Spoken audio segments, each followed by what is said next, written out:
যে ব্যক্তি শিরক করবে জান্নাত তার জন্য হারাম হয়ে যাবে। আল্লাহ রাব্বুল আলামিন বলেন, ইন্নাহু মান ইউশরিক বিল্লাহি ফাকাদ হারামাল্লাহু আলাইহিল জান্নাতা ওয়া মাওয়াহুন নার ওয়া মা লিয-যালিমিনা মিন আনসার।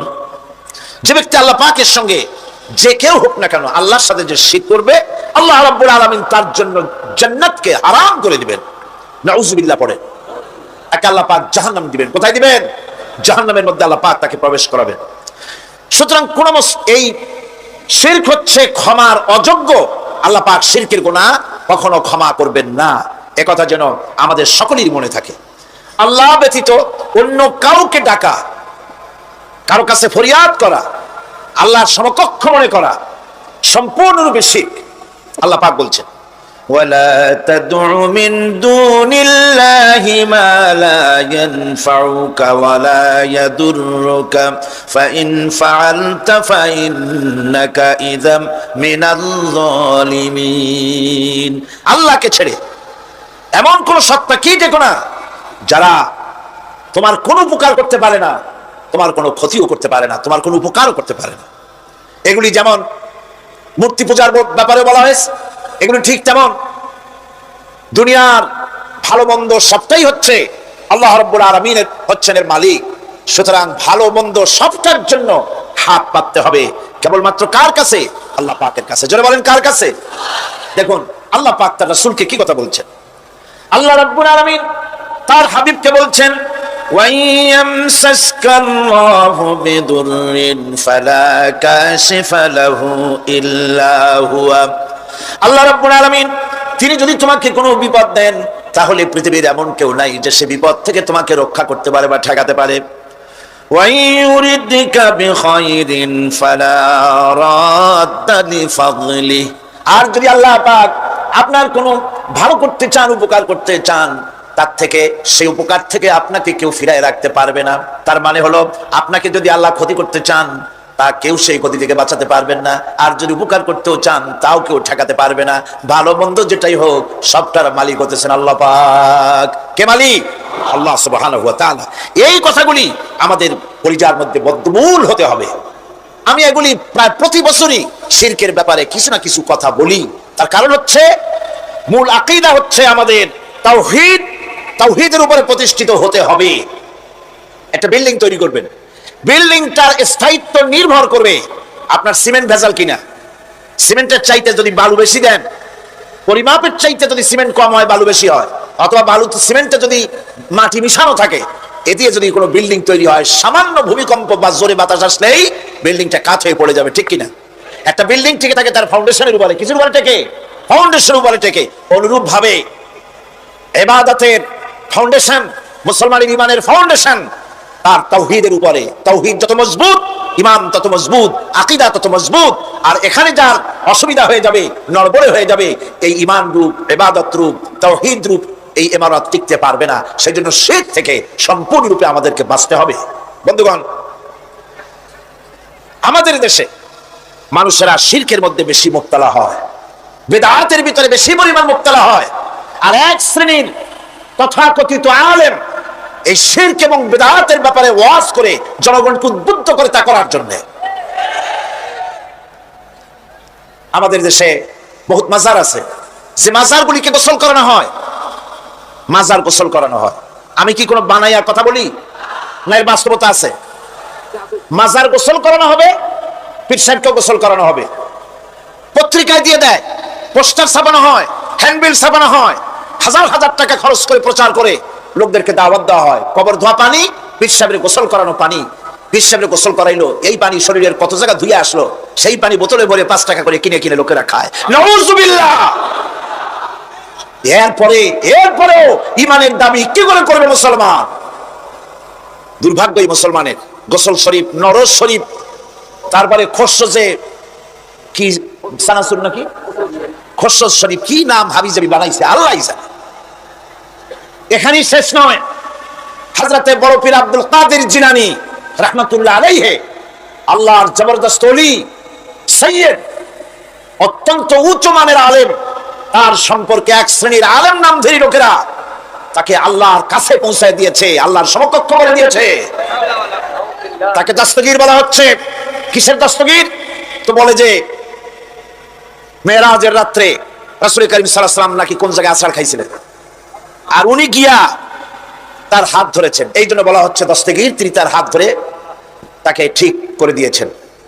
আবার আরশে তিনি উঠতে পারছিলেন না, সেই জন্য পীর সাহেবের কাঁধের উপরে পা রেখে হুজুর সাল্লাল্লাহু আলাইহি ওয়াসাল্লাম আরশে উঠছে। আল্লাহর সিঁড়ির এত অভাব হয়েছে, এই দুনিয়া থেকে নিতে পারলেন, মহাশূন্য পাড়ি দিয়ে, ল অফ গ্রাভিটেশন পাড়ি দিয়ে আরশে আজিম পর্যন্ত, সিদরাতুল মুনতাহা পর্যন্ত নিলেন, আর ওইখানে বড় পীর সাহেবকে লাগলো তার কাঁধের উপরে পা দিয়ে তিনি উঠবেন।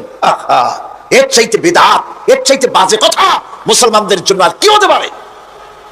দুর্ভাগ্য এই জাতির, এই সব আলেম নামের কলঙ্ক, যারা নাকি বড় পীর সাহেবের নামে ওয়াজ করে করে বলেন, তার নামে দরুদ বানায়েছে, তার নামে বলে ইয়া আব্দুল কাদের জিলানী শাইয়ান লিল্লাহ, যারা নাউযুবিল্লাহ, বলা হয় হে বড় পীর সাহেব আপনি আল্লাহর রাস্তায় আমাদের কিছু দেন। আর মিয়া সাহেব আব্দুল কাদের জিলানী রহমাতুল্লাহ আলাইহি যা পেয়েছেন আল্লাহর কাছ থেকে পেয়েছেন, তার দেওয়ার কিচ্ছু নয়।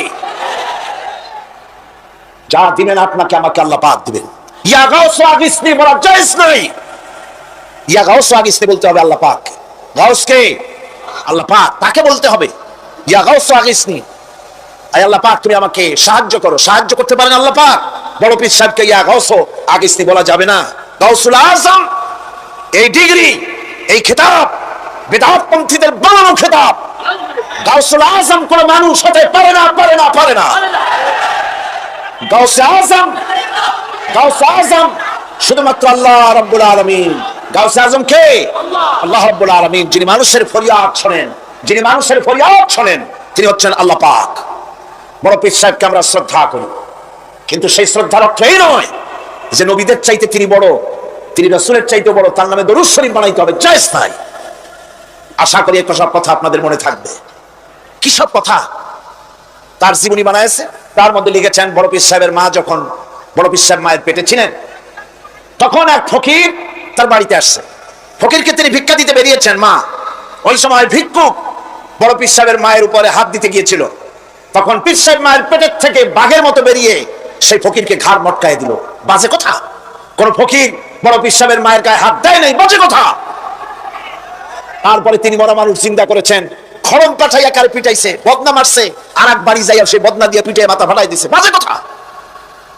বড় মানুষ চিন্তা করেছেন। সুতরাং এই সমস্ত বাজে কথা কান দেওয়ার কোনো কারণ নাই। ওলিউল্লাহদের কেরামত হক, সন্দেহ নাই, কিন্তু সেই কেরামত মুজিজাকে পার হতে পারবে না। কোন মুজিজা আল্লাহর কুদরতকে পার করতে পারবে না। সেই জন্য আমি কথাটা ক্লিয়ার করে দিতে চাই, নফল সুন্নতের উপরে যেতে পারবে না, সুন্নত ওয়াজিবের উপরে যেতে পারবে না, ওয়াজিব ফরজের উপরে যেতে পারবে না, ঠিক কিনা? আলেম ওলামা এর মর্যাদা, পীর আলেম ওলামাদের মর্যাদা হচ্ছে তাদের মর্যাদায় তারা আছেন। এদের মর্যাদা যত বড় পীর হোক, যত বড় আলেম হোক, সাহাবীদের সমকক্ষ হতে পারবে না, পারবে না, পারবে না। সাহাবায়ে কেরামদের, সাহাবায়ে কেরাম রিদওয়ানুল্লাহি তাআলা আলাইহিম আজমাইন, গোটা পৃথিবী কান খুলে শুনুন, গোটা পৃথিবী সমস্ত আলেম, সমস্ত পীর, সমস্ত বুজুর্গ সব যদি একতলা হয়, একজন সাহাবীর জুতার তলা ধুলাও হবে না। যাদের উপরে আল্লাহ সন্তুষ্ট, আর আল্লাহ যাদের উপরে সন্তুষ্ট, তারাই হচ্ছেন সাহাবায়ে কেরাম রিদওয়ানুল্লাহি তাআলা আলাইহিম আজমাইন। সুতরাং ওলামা দ্বারা, ওলামা পীর বুজুর্গ সাহাবীদের সমান নয়, সাহাবীরা কোনদিন নবীর সমান নয়, আর নবীরা কোনদিন আল্লাহর মর্যাদার সমকক্ষ নয়। কথা ক্লিয়ার হয়েছে? সুতরাং আজ আমাদেরকে বুঝতে হবে ওয়াইয়াকা নাস্তাইন, ইয়াকা নাবুদু, তোমার ইবাদত করি, ওয়াইয়াকা নাস্তাইন, কেবল তোমার কাছেই সাহায্য চাই। খতমে গাউসিয়া বানাইছে, কোথায় পেয়েছেন? আমরা ওই ধরনের বুজুর্গদের কথা মানি না। যা কোরআনে নাই, যা হাদিসে নাই, নতুন করে যা তৈরি হয়েছে, মানি না, মানি না। আমাকে দেখতে হবে কোরআনে আল্লাহ পাক কি বলেছেন, হাদিস কি বলেছে। এটার নাম ঈমান, এটার নাম কি? কোরআন হাদিস পড়ে যে ঈমান আর আকীদা রক্তের মধ্যে, কলিজার মধ্যে ঢুকেছে, আমাকে যদি হত্যা করা হয়, আমাকে যদি জ্বালানো হয়, পোড়ানো হয়, এই আকীদা থেকে এক চুল সরে যাব না। এখন আমাদেরকে এই আকীদা মজবুত করতে হবে, গোলামি করবো আল্লাহর, সাহায্য চাইবো আল্লাহর কাছে। এবার আসেন, আল্লাহ রাব্বুল আলামিন সূরা ফাতিহার ভিতরে আমি বলেছিলাম এটা একটা অভিনন্দন পত্র। এটা কি অভিনন্দন পত্র? বান্দা অভিনন্দন পত্র পেশ করতেছে কার কাছে? আল্লাহর কাছে। এই অভিনন্দন পত্রের কয়টা ভাগ ছিল? তিনটা ভাগ। প্রথম ভাগে হলো প্রশংসা, দ্বিতীয় ভাগে পরিচয়। মাশাআল্লাহ, মনে আছে সকলের। এবার আসছে তৃতীয় অধ্যায়। এবার মূল দাবি, প্রশংসা করেছি, পরিচয় দিয়েছি, আমরা তোমার বান্দা। এবার প্রশ্ন হচ্ছে চাও কি? পরিচয় তো শুনলাম, চাও কি? আল্লাহ রাব্বুল আলামিন আমাদেরকে শিখাই দিলেন কত বড় মেহেরবান তিনি, কত দয়ালু তিনি। তার কাছে চাওয়ার ভাষাটাও তিনি আমাদের শিখাই দিলেন। জনে কোন সুবহানাল্লাহ। রব্বুল আলামিন আমাদের শিখালেন এভাবে চাও, ইহদিনাস সিরাতাল মুস্তাকিম সিরাতাল্লাযীনা আন'আমতা আলাইহিম গায়রিল মাগদুবি আলাইহিম ওয়ালাদ-দাল্লিন। আয় আল্লাহ, ইহদিনাস সিরাতাল মুস্তাকিম, একটা রাস্তা চাই, সহজ সরল সঠিক একটি পথ চাই তোমার কাছে। সেই পথটা চাই যে পথ হচ্ছে নিয়ামত প্রাপ্তদের, অভিশপ্ত এবং পথভ্রষ্টদের পথ নয়। যে পথ নিয়ামত প্রাপ্তদের, ওই ধরনের একটা পথ আমরা চাই। পথ দেখাবার মালিককে কোরআনে কারীম বলছে, আল্লাহ রাব্বুল আলামিন বলেন, ওয়া আলাল্লাহি কাসদুস সাবিলি ওয়া মিনহা জাইরুন ওয়ালাউ শাআ লাহাদাকুম আজমাইন। ওয়া আলাল্লাহি কাসদুস সাবিল, সোজা রাস্তা বলে দেওয়ার দায়িত্ব আমি আল্লাহ। সোজা রাস্তা বলে দেওয়ার দায়িত্ব কার? তিনি বলছেন বলার দায়িত্ব আমার, সোজা রাস্তাটা আমি বলে দেব। আল্লাহ রাব্বুল আলামিনের কাছে বান্দা যখন রাস্তার দাবি করলো, সোজা পথ চাই, সহজ পথ একটা তোমার কাছে চাই, রব্বুল আলামিন সূরা ফাতিহার 7টা আয়াতের এই অভিনন্দন পত্রের জবাবে 30 পারা কোরআন শরীফ আল্লাহ পাক বান্দারে দান করে দিলেন। জবাবে বলে দিলেন, ওয়া আনি'বুদুনি হাদা সিরাতুম মুস্তাকিম। সোজা রাস্তাটা হলো আমার আনুগত্য, আমার গোলামি, আমার দাসত্ব, এটাই হলো সোজা রাস্তা। এই সোজা রাস্তাটা আমি বলবো। রাস্তা তো অনেক হতে পারে, কিন্তু সোজা রাস্তা বলে দেওয়ার দায়িত্ব কার? আল্লাহ পাক। দেখেন, এই যে বিশাল মাহফিল, এই মাহফিলে যত লোক আসছে, সব লোক কি একমতে, এক চিন্তার, এক আদর্শে? না। এই কয়েক লক্ষ জনতার ভেতরে হাজারো মতের লোক আছে, হাজারো চিন্তার লোক আছে, হাজারো আদর্শের লোক আছে। সব আদর্শ, সব চিন্তা, সব কি ঠিক? সবটাই কি নির্ভুল? না, সঠিক নির্ভুল একটা। কয়টা হয়? একটাই হয় মাত্র। এই জন্য আমি দৃষ্টান্ত দিতে গিয়ে বলি, অঙ্ক পরীক্ষা যেদিন হয়, ছেলেরা অঙ্ক পরীক্ষা যেদিন দেয়, সেই অঙ্ক পরীক্ষা দিতে গিয়ে অঙ্ক যারা ভুল করে তাদের ফলাফল কয় রকম হয় বলেন? হ্যাঁ, অনেক রকম হয়। আর যাদের অঙ্ক যাদের ঠিক হয়, তাদের ফলাফল কয় রকম? একরকম। তার অর্থ কি? তার অর্থ হলো ভুলের পথ অনেক, আর হকের পথ, বাতিলের পথ অনেক, ভুলের পথ অনেক, সঠিক এবং হক যেটা, তার পথ হচ্ছে মাত্র একটা। এই জন্যে আল্লাহ রাব্বুল আলামিন তিনি সোজা রাস্তা বলে দেওয়ার দায়িত্বটা নিয়েছেন।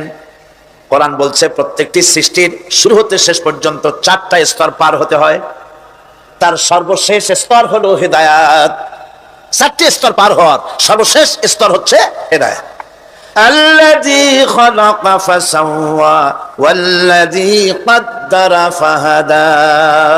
তিনি সকল বস্তুকে সৃষ্টি করেন এবং তারপর তার পরিমাপ, তার কর্মপথ, তার হেদায়েত তিনি দিয়ে দেন। তার মানে হচ্ছে তিনি সৃষ্টি করেন, সামঞ্জস্য রাখেন, পরিমাপটা ঠিক করেন এবং পথের নির্দেশ দেন। সৃষ্টি করেই ছেড়ে দেন না, তার হেদায়েত দিয়ে দেন। তার পরিমাপটা ঠিক করেন, সামঞ্জস্য করেন। কিরকম? দেখুন, আপনি যখন দাঁড়ান তখন আপনার পায়ের উপরে হাঁটু থেকে হাঁটুর নিচের যে অংশটা পা পর্যন্ত, ওইটাকে কি কয়? পা, নলা। এই তো ঠিক বলছেন, নলা। আপনারা আমাকে সাহায্য করবেন যেখানে আমি আটকে যাই। নলা। এই নলাটা পায়ের সেন্টারে যদি রাখা হতো, বোঝেন ভালো করে, পায়ের সেন্টারে এই জায়গাটা, এটা ধরুন পা, এই জায়গাটায় যদি হতো পায়ের নলাটা, হয় সিধায় পড়তেন না হয় ফুটোয় পড়তেন। আল্লাহ পাক বলছেন শুধু সৃষ্টি করি না, সামঞ্জস্য এবং পরিমাপ ঠিক করি। মাপ মতো পাটা সামনে গোড়ালির কাছে নলাটা বসায় দেওয়া হয়েছে, যাতে আপনি শীত না হন, বুটো হয়ে না পড়েন। সুবহানাল্লাহ বলতে ইচ্ছে করে না? এই নলাটা যদি আঙ্গুলের দিকে আসতো আর পাটা যদি পিছনের দিকে বেশি অংশ থাকতো, যতই সামনে হাঁটতেন ততই পিছনে চলে যেতেন। ভূত নাকি, ভূতের পা থাকে নাকি পিছনের দিকে, বলে লোকেরা, আমি দেখি নেই। ভূত নাকি সামনে আগাতে গেলে পিছনে চলে যায়। এ পায়ের সামঞ্জস্যটা, অনেক কথা বলবো না, দুই একটা দৃষ্টান্ত দেবো, তাতেই বুঝে ফেলবেন। আল্লাহ পাক বলেন শুধু সৃষ্টিই করি না, তার সামঞ্জস্য এবং পরিমাপকে ঠিক করে দেই। মুরগির বাচ্চা ডিমের থেকে বেরোয়, তাহলে যদি ওর মায়ের শুদ্ধ যদি আপনি ভাড়া দেন, পানির মধ্যে ডুবে মরে যাবে, আর ওর মার চিৎকারের চোটে সারা গ্রামের মানুষ এক জায়গায় হবে। আর হাঁসের ডিম থেকে বাচ্চা বেরোলে সেই বাচ্চা আর মা বাবা দুজনকেই ভাড়া দেন পানির মধ্যে, সাঁতরায় উঠে আসবে, ঠিক কিনা? কে শিখালো সাঁতার? কে শিখালো? শুধু সৃষ্টি করেন না, আল্লাহ পাক সৃষ্টি করেন, সামঞ্জস্য এবং পরিমাপকে ঠিক করেন এবং তাকে পথের নির্দেশ দেন। এটা হলো সর্বশেষ, সৃষ্টি করে ছেড়ে দেন না। যেমন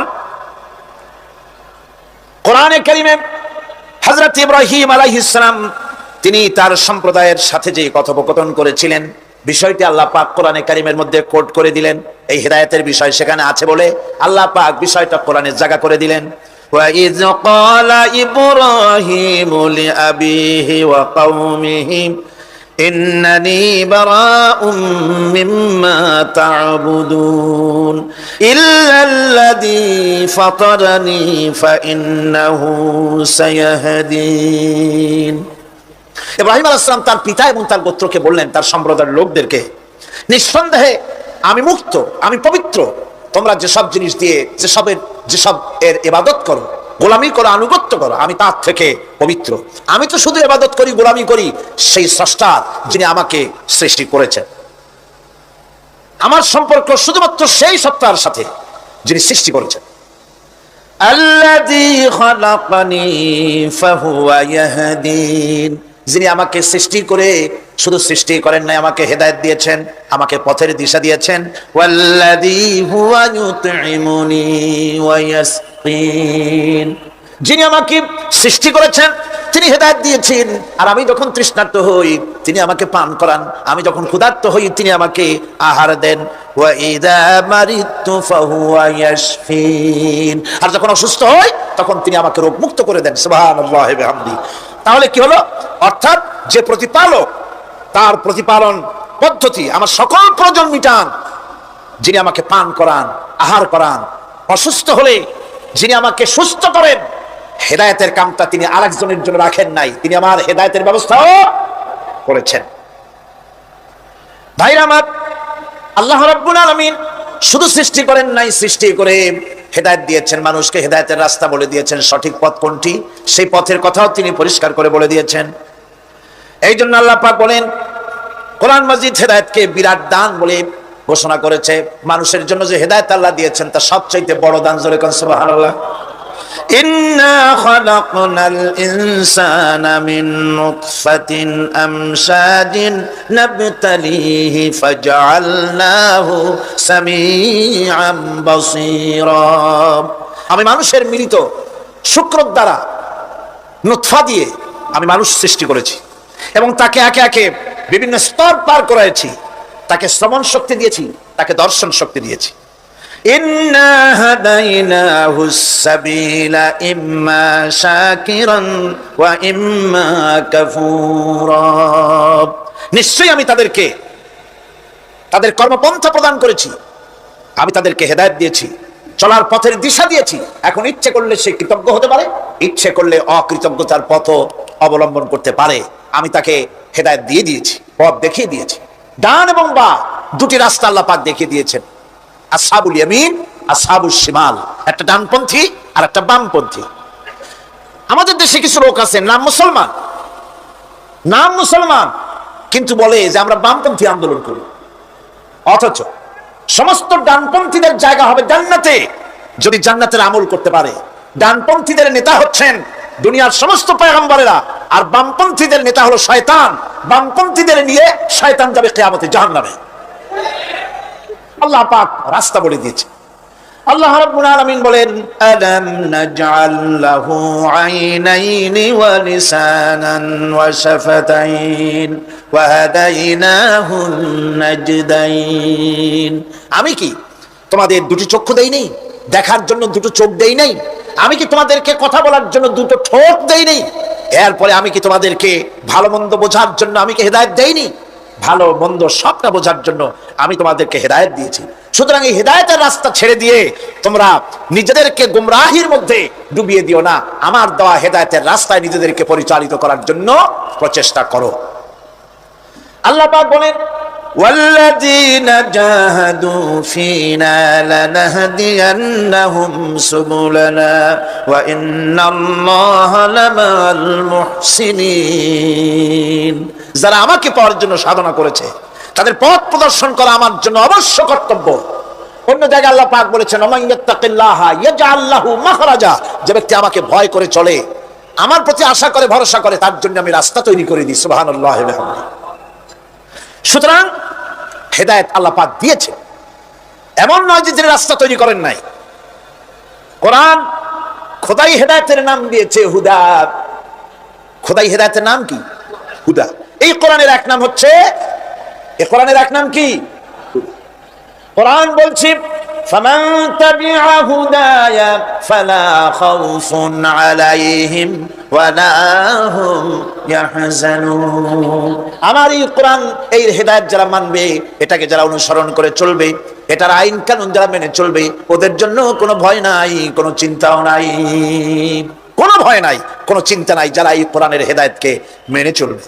আল্লাহর হেদায়েত হলো সবচেয়ে বড় বড় হেদায়েত। আল্লাহ পাক বলছেন, কুল ইন্না হুদাল্লাহি হুয়াল হুদা ওয়া উমিরনা লিনুসলিমা লিরাব্বিল আলামিন। হে রাসূল, আপনি বলুন, আল্লাহর হেদায়েত হলো সবচেয়ে বড় হেদায়েত। অর্থাৎ আল্লাহ যে রাস্তা দিয়েছেন, আল্লাহ যে কোরআন দিয়েছেন, এর থেকে বড় হেদায়েত মানুষের জন্য আর কিছু হতে পারে না। আল্লাহ পাক বলেন, ওয়ালান তারদা আনকাল ইয়াহুদু ওয়ালান নাসারা হাত্তা তাত্তাবিআ মিল্লাতাহুম কুল ইন্না হুদাল্লাহি হুয়াল হুদা। স্মরণ রাখুন হে নবী, ইহুদিরা, খ্রিস্টানেরা কিছুতেই আপনার প্রতি খুশি হবে না যতক্ষণ পর্যন্ত আপনি ইহুদি হবেন অথবা খ্রিস্টান হবেন। ওরা কোনোদিন মুসলমানদের উপর রাজি হবে না, খুশি হবে না। মনে রাখতে হবে, একমাত্র সঠিক পথ ইহুদিদের পথ সঠিক নয়, নাসারাদের পথ সঠিক নয়। আসল পথ হলো আল্লাহ পাকের পথ। কার পথ আসল? আসল রাস্তা, আসল পথটি আল্লাহ পাক কোরআনে কারীমের মধ্যে বিশদভাবে বলে দিয়েছেন। এবং ইহদিনাস সিরাতাল মুস্তাকিমের ব্যাপারে আল্লাহ পাক কোরআনে সাফ করে বলে দিয়েছেন যে আমি এর বিনিময়ে তোমাদেরকে কোরআন দিলাম। বস্তুত ইহদিনাস সিরাতাল মুস্তাকিম এর জবাব হলো, ওয়া ইন্নাল্লাহা রাব্বি ওয়া রাব্বুকুম ফা'বুদুহু হাযা সিরাতুম মুস্তাকিম। নিঃসন্দেহে আল্লাহ তোমাদের এবং আমাদের রব, আর সুতরাং তারই উপাসনা করতে হবে। এটাই দ্বীনের সরল পথ, আর এটা কোনো নতুন পথ নয়। আল্লাহ যে পথটা দিয়েছেন রাসূল করিম সাল্লাল্লাহু আলাইহি ওয়াসাল্লামের মাধ্যমে, সেটা কি কোনো নতুন পথ? না। কোরআন বলছে এটা নতুন পথ নয়। شرع لكم من الدين ما وصى به نوحا والذي أوحينا إليك وما وصينا به إبراهيم وموسى وعيسى أن أقيموا الدين ولا تتفرقوا فيه شرع لكم من الدين। এই দিন তিনি তোমাদের জন্য সেই দিনই মনোনীত করেছেন যা হযরতে নূহ আলাইহিস সালাম এর উপরে তিনি ওসিয়ত করেছেন। যা ওসিয়ত করা হয়েছিল, নসিহত করা হয়েছিল হযরতে নূহ আলাইহিস সালামের প্রতি, তিনি মনোনীত করেছিলেন হযরত নূহ আলাইহিস সালামকে এই দ্বীনকে প্রচার করার জন্য। আর যার উপরে চলার জন্য হযরত ইব্রাহিম, হযরতে মূসা, হযরতে ঈসাকে নির্দেশ করা হয়েছিল। তাদের সকলের শিক্ষাই ছিল একটা, যে আল্লাহ পাকের দ্বীনকে প্রতিষ্ঠা করো, আর এই ব্যাপারে কোন রকমই নিজেদের মধ্যে পার্থক্য, মত পার্থক্যের সৃষ্টি করো না। এখন কথাটা আরো ক্লিয়ার করে দেই। ইহদিনাস সিরাতাল মুস্তাকিম চাইছিলাম আল্লাহ আমাদেরকে একটা সহজ রাস্তা দাও। সেই সহজ রাস্তা বলে দেওয়ার জন্য এসেছে কোরআন। সেই সহজ রাস্তা বলে দেওয়ার জন্য কি এসেছে? যারা বলেন কি? এই কোরআনে কারীম যদি প্রতিষ্ঠিত করা যায় সমাজে, রাষ্ট্রে, ব্যক্তিতে, পরিবারে কোরআন যদি প্রতিষ্ঠিত করা যায়, তাহলেই মানুষেরা সহজ সরল পথ পাবে। নইলে সহজ সরল পথ পৃথিবীতে আর কারো কাছে নাই। যা আছে সবটা কার কাছে? কোরআনে কারীমের কাছে।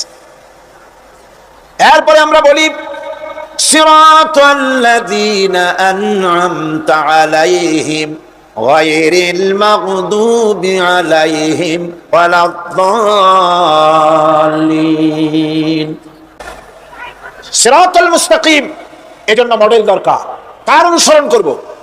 আল্লাহ পাক শিখায় দিলেন সিরাতাল্লাযীনা আন'আমতা আলাইহিম। পড়েন সবাই, সিরাতাল্লাযীনা আন'আমতা আলাইহিম গায়রিল মাগদুবি আলাইহিম ওয়ালাদ-দাল্লিন।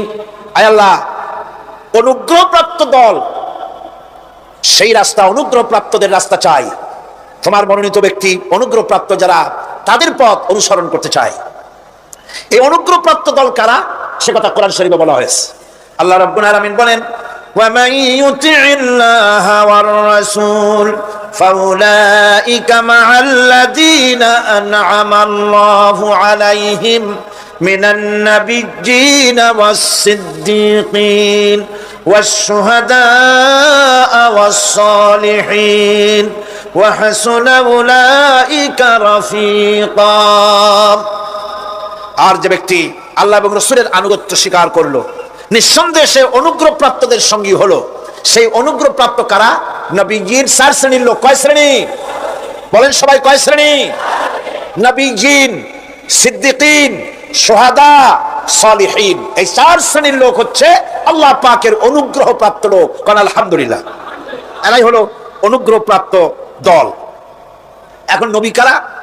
নবী হচ্ছেন যারা নাকি আল্লাহ পাকের কাছ থেকে ওহীপ্রাপ্ত হয়েছেন, নিখিল মানুষের চিরন্তন শান্তি এবং কল্যাণের জন্য আল্লাহ পাকের নিকট থেকে সত্যের বিধান লাভ করেছেন। তারাই হচ্ছেন নবী, যারা আল্লাহ পাকের কাছ থেকে ওহীপ্রাপ্ত হয়েছেন। আর নবীরা হচ্ছেন মাসুম, নবীরা হচ্ছে বেগুনাহ। নবীদের কোনো ভুল নাই, নবীদের কোনো গুনাহ নাই। সুবহানাল্লাহ। এই পৃথিবীর মধ্যে সুপার কোয়ালিটির মানুষ, সর্বশ্রেষ্ঠ মানুষ কারা? নবীরা। সর্বশ্রেষ্ঠ মানুষ কারা? এখানে আবার এক শ্রেণীর লোকেরা বলে যে নবীরে মানুষ কওয়া যাবে না। আছেন এমন লোক? নবীরে মানুষ কওয়া যাবে না কেন? কয় না নবীর সম্মান কত। আচ্ছা, নবীরে মানুষ বলবো না তো বলবোটা কি? নবীরা কি ফেরেশতা? যদি ফেরেশতা বলি তাহলে কি নবীদের মর্যাদা বাড়ানো হলো? বলেন আপনারা, বাড়ানো হলো? তাহলে নবীদেরকে কি বলবো? তারা কি জেন? যদি জেন বলি তাহলে তাতে কি মর্যাদা বাড়বে? সবচেয়ে মর্যাদা বেশি কার? মানুষের। সুতরাং এক শ্রেণীর লোকেরা খামোখাই আলেম নামধারী লোক, অথচ নবীকে মানুষ বলতে রাজি না। কোরআনে কারীম সাফ করে আল্লাহ পাক পরিষ্কার করে বলেছেন, কুল ইন্নামা আনা বাশারুম মিসলুকুম ইউহা ইলাইয়া আন্নামা ইলাহুকুম ইলাহু ওয়াহিদ। নবী বলুন, আমি তোমাদের মতো মানুষ, আমার উপরে ওহী আসে। ইন্নামা আনা বাশারুম মিসলুকুম, তোমাদের মতো মানুষ। একটু ভালো করে বিষয়টা বোঝেন। আর বলেছি আমি, আজকে আবার স্মরণ করায় দেই। আল্লাহ শিখাই দিচ্ছেন, বলুন আমি তোমাদের মতো মানুষ, ফেরেশতা নই, জিন নই, আমার কাছে ওহী আসে। পার্থক্য এখানে। তবে আরো পার্থক্য আছে, সেটা হচ্ছে আমরা হচ্ছি সাধারণ মানুষ, নবীরা হচ্ছেন অসাধারণ মানুষ। সুবহানাল্লাহ।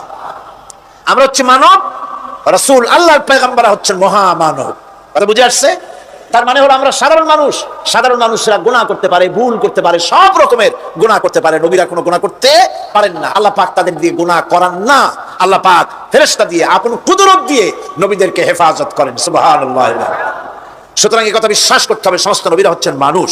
নবীদের আদর্শই কেবলমাত্র আদর্শ, সেই আদর্শকেই গ্রহণ করতে হবে, তাকেই একমাত্র নেতা হিসাবে গ্রহণ করতে হবে। আমার নেতা বলতেও রাজি না। মুশকিল কি এক জায়গায়? কয় নেতা বলা যাবে না কেন? ওই যে মানুষেরা বলে, স্লোগান দেয়, আমার নেতা, তোমার নেতা, অমুক তমুক, হেন তেন। তো এগুলির সাথে নবীরে মিশানো এটা ঠিক না।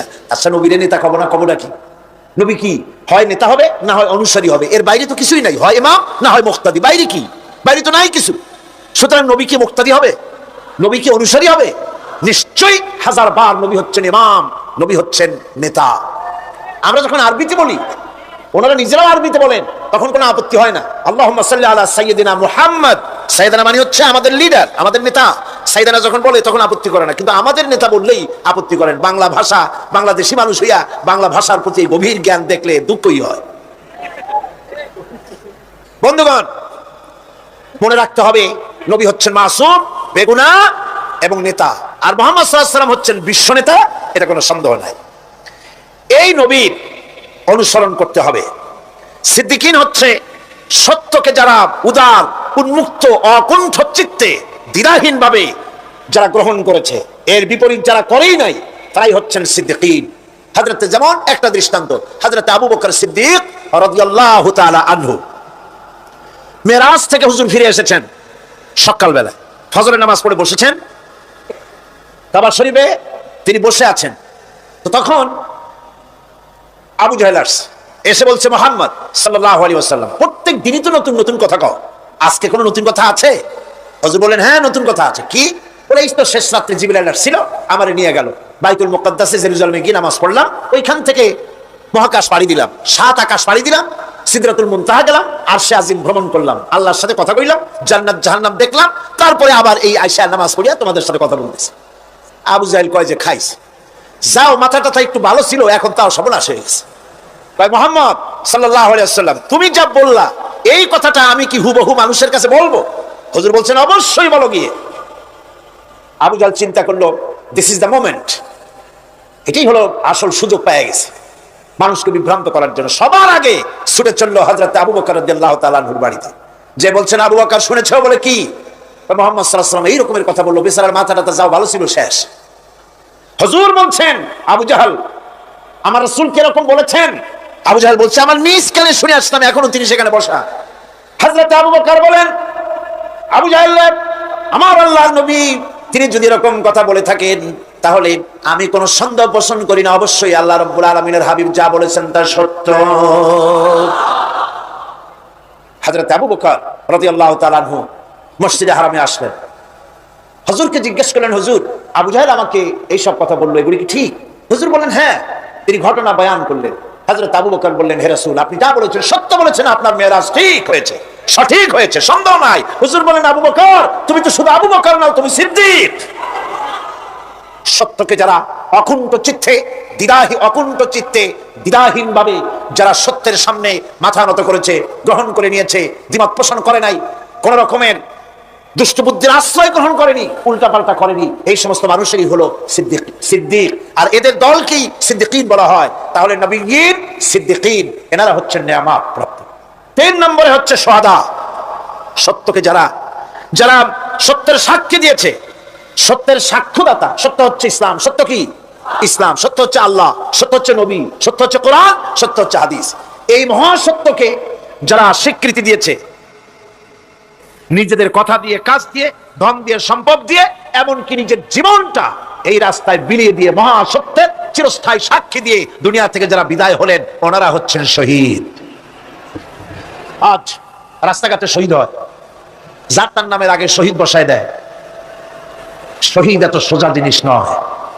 আল্লাহর রাস্তায়, ধর্মের জন্য, ইসলামের জন্য, আল্লাহর জন্য, কোরআনের জন্য, রাসূলের জন্য যারা জীবন দেন, তারাই হচ্ছে শহীদ।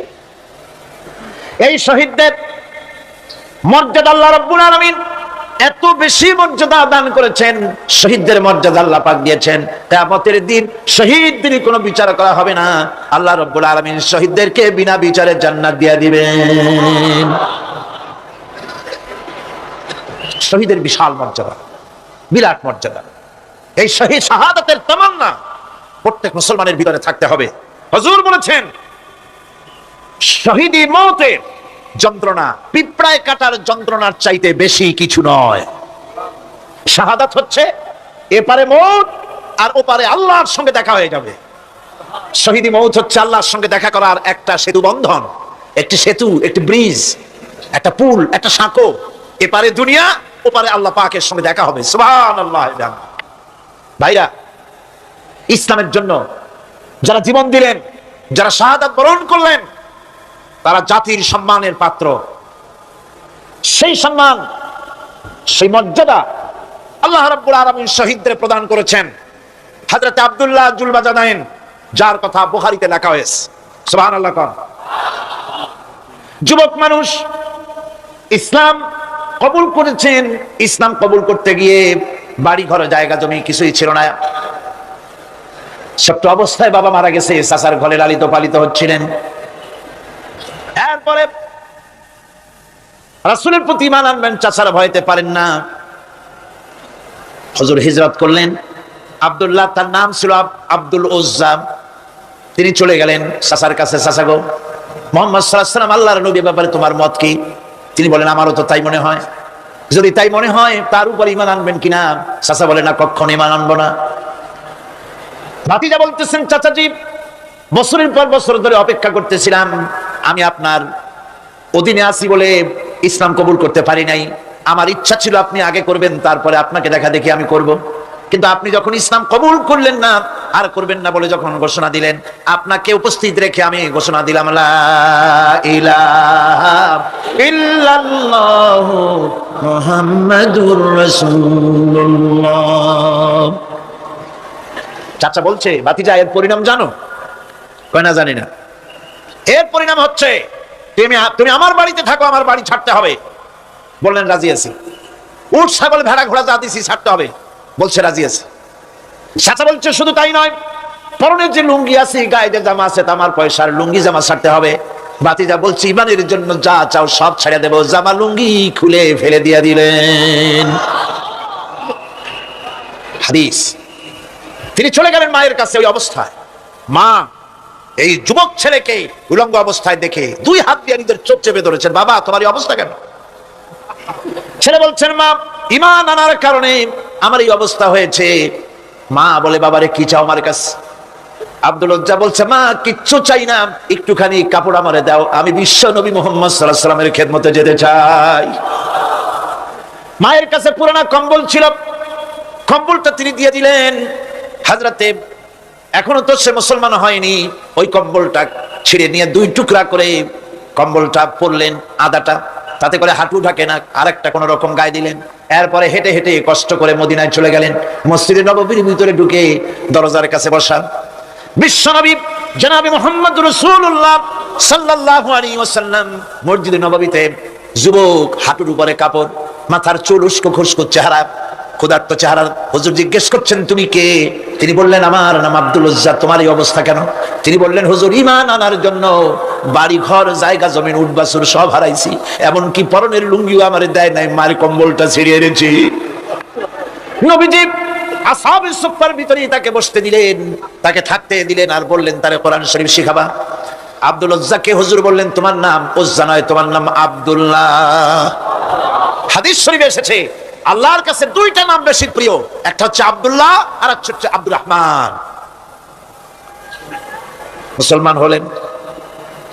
এরপরে আসহাবে সুফফার মধ্যে বসে আছেন, কোরআন শরীফ জোরে জোরে তেলাওয়াত করেন। আসহাবে সুফফা রাসূলের কাছে নালিশ করলেন, অভিযোগ করলেন, হুজুর এই আব্দুল্লাহর কোরআন শরীফ এত জোরে পড়ে, তারা চিল্লানির জ্বালায় আমরা বিশ্রাম করতে পারি না। নবীজি বললেন, সাহাবীরা আব্দুল্লাহকে বেশি করে চিল্লাইতে দাও, বাধা দিও না, কারণ তার ঈমান বড় দামের ঈমান হয়েছে, ঈমান আনতে গিয়ে কিছু আনতে পারে নাই, তাকে বাধা দিও না, প্রাণ ভরে চিল্লাইতে দাও, জোরে জোরে পড়তে দাও। ইতিমধ্যে তাবুকের যুদ্ধের রণদামামা বেজে উঠেছে। রোমান সৈন্যরা হুজুরের সঙ্গে যুদ্ধ করবে, জিহাদ করবে, ইসলামকে পরাজিত করার জন্য তারা আক্রমণের প্রস্তুতি নিল। নবীজি রোমানদের সঙ্গে লড়াই হবে বলে সাহাবায়ে কিরামদের কাছে সাহায্য চাইলেন, যার কাছে যা আছে অস্ত্রপাতি জমা করো, টাকা দাও, পয়সা দাও। সবাই মিলে দিতে লাগলেন। দিতে দিতে মহিলারা গলার হার, নাকের ফুল, কানের দুল হুজুরের সামনে স্তূপ হয়ে গেছে, টাকা করে সোনা দানা সব শুদ্ধ। হুজুর বলছেন, সাহাবীরা সবাই তো সব জিনিস দিলে, আমার আবু বকররে দেখি না কেন? হযরত আবু বকর রাদিয়াল্লাহু তাআলা আনহু একটা পিলারের আড়ালে দাঁড়ানো ছিলেন। হুজুরের ডাক শুনে তিনি আসলেন, হাতে ছোট্ট একটা থলি, চোখে পানি। থলিটা হুজুরের হাতে তুলে দিলেন। হুজুর থলি ছাড়লেন, দেখা গেল কয়েকটা দিরহাম আর কয়েক কেজি গম, আর কিছু নাই। হুজুর তাকালেন, দেখছেন আবু বকর রাদিয়াল্লাহু তাআলা আনহুর চোখের পানিতে দাড়ি ভিজে ভিজে পড়তেছে। হুজুর বললেন, আমার সাহাবীরা আজ তোমরা সকলে মিলে যে দান করেছো, সেই দানের তুলনায় আবু বকর যে দান করেছে আল্লাহ রাব্বুল আলামিনের কাছে তা বেশি মূল্য হয়েছে। মনের মধ্যে অনেকের প্রশ্ন জাগলো, কেমন করে তা হলো?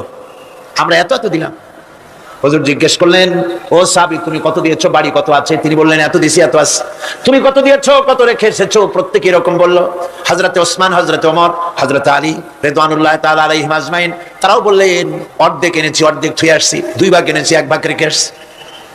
সব শেষে নবীজি হযরত আবু বকর রাদিয়াল্লাহু তাআলা আনহুকে প্রশ্ন করলেন, আবু বকর, তুমি কি এনেছো আর বাড়ি কি রেখে এসেছো? হযরত আবু বকর বলেন, ইয়া রাসূলুল্লাহ, ইয়া হাবিবাল্লাহ, আমার বাড়িতে জাগতিক সম্পদ বলতে যা বুঝায় সবটুকু এনে নবীজির কদম মোবারকে দান করে দিয়েছি।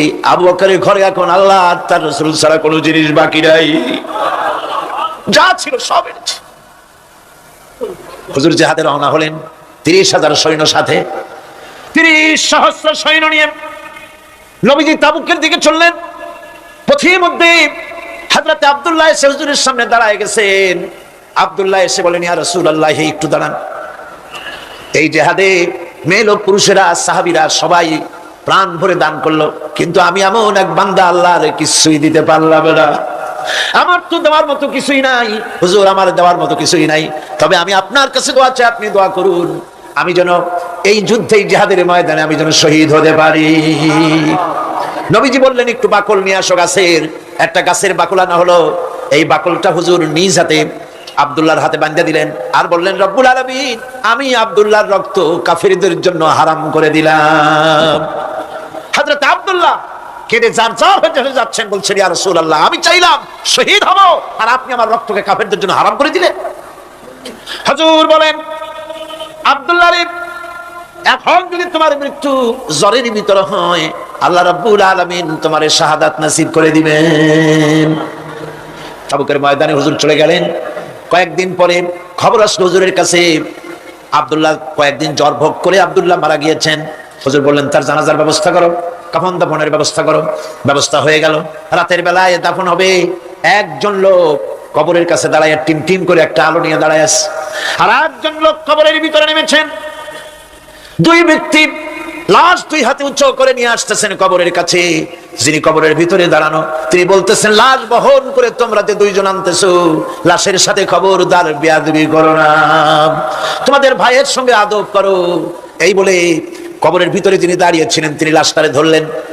কবরের ভিতরে দাঁড়িয়ে যিনি লাশ ধরেছেন, লাশকে কবরে শোয়াই দিয়েছেন, তিনি আর কেউ নন, তিনি বিশ্ব নবী মুহাম্মদুর রাসূলুল্লাহ। নিজের হাতে হযরত আব্দুল্লাহকে শোয়াই দিলেন। লাশ বহন করে যে 2 জন আনলেন, তার একজন হলেন হযরত আবু বকর আর একজন হযরত ওমর রাদিয়াল্লাহু তাআলা আনহুমা।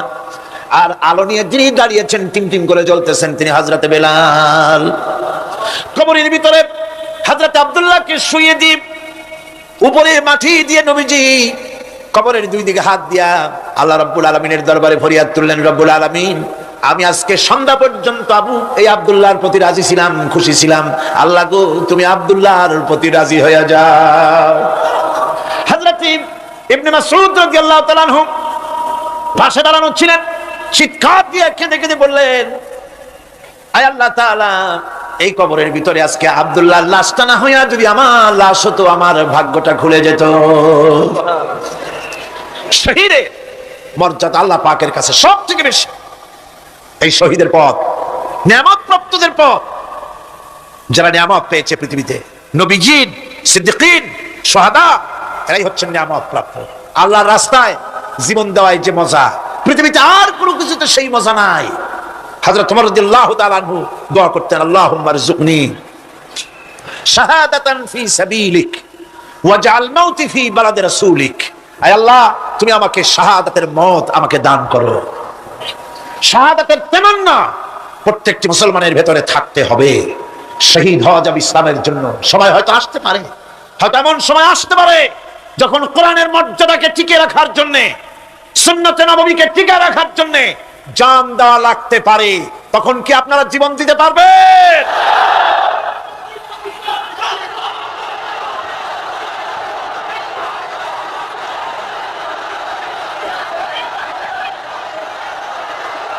এরপরে 4th নম্বরে হচ্ছে সালিহিন। 4th নম্বরে কি? সালিহিন। সালিহিন হচ্ছে জীবনের প্রত্যেকটি ক্ষেত্রে যারা একনিষ্ঠভাবে আল্লাহর বিধান পালন করেছেন, যারা পুণ্যের সাথে সুদৃঢ় থেকেছেন, যারা অটল থেকে পুণ্যের সাথে হকের সাথে অটল থেকেছেন, কোন অবস্থাতেই ইসলামী আদর্শের বিরুদ্ধে আচরণ করেনি, তারাই হচ্ছেন সালেহীন। ইসলামের আদর্শ ছাড়ে নাই, পরিত্যাগ করে নাই, জীবনের সবকিছুর বিনিময় এটাকে আঁকড়ে ধরে থেকেছেন, ইসলামী আদর্শের পরিপন্থী কিচ্ছু করেন নাই। এরা হচ্ছেন সালেহীন। কোন আলহামদুলিল্লাহ। আল্লাহর অনুগ্রহ প্রাপ্ত কয় শ্রেণী? 4 শ্রেণী। নবীজিন, সিদ্দিকিন, শুহাদা, সালেহীন। এই 4 শ্রেণীর লোকেরাই হচ্ছে নিয়ামত প্রাপ্ত। আমরা বলেছি সিরাতাল্লাযীনা আন'আমতা আলাইহিম গায়রিল মাগদুবি আলাইহিম ওয়ালাদ-দাল্লিন। নিয়ামত প্রাপ্তদের পথ চাই, অনুগ্রহ প্রাপ্তদের পথ, আর অভিশপ্ত পথভ্রষ্টদের পথ আমরা চাই না, আমরা পরিহার করে চলবো। এটা একটু আদাও বটে। যারা অভিশপ্ত, যারা পথভ্রষ্ট, ওরা কারা? মাগদুব এবং দল্লিন। মাগদুব হচ্ছে অভিশপ্ত, দল্লিন হচ্ছে পথভ্রষ্ট। দুনিয়ার সমস্ত মুফাসসিরিন, মুহাদ্দিসিন সব একমত, মাগদুব হচ্ছে ইহুদিরা। মাগদুব কারা? বলেন না কারা? আর দল্লিন অভিশপ্ত কারা? খ্রিস্টানেরা। বলেন কারা? একটুখানি জোরে সোরে দরুদ শরীফ পড়েন। সালাতুন ইয়া রাসূলুল্লাহ আলাইকুম, সালামুন ইয়া হাবিবাল্লাহ আলাইকুম। জোরে পড়েন।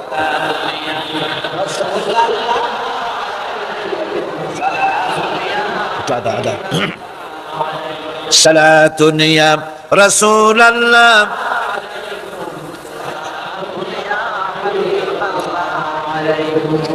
ভাইরা, ইহুদিদের অভিশপ্ত হওয়ার কারণটা কি?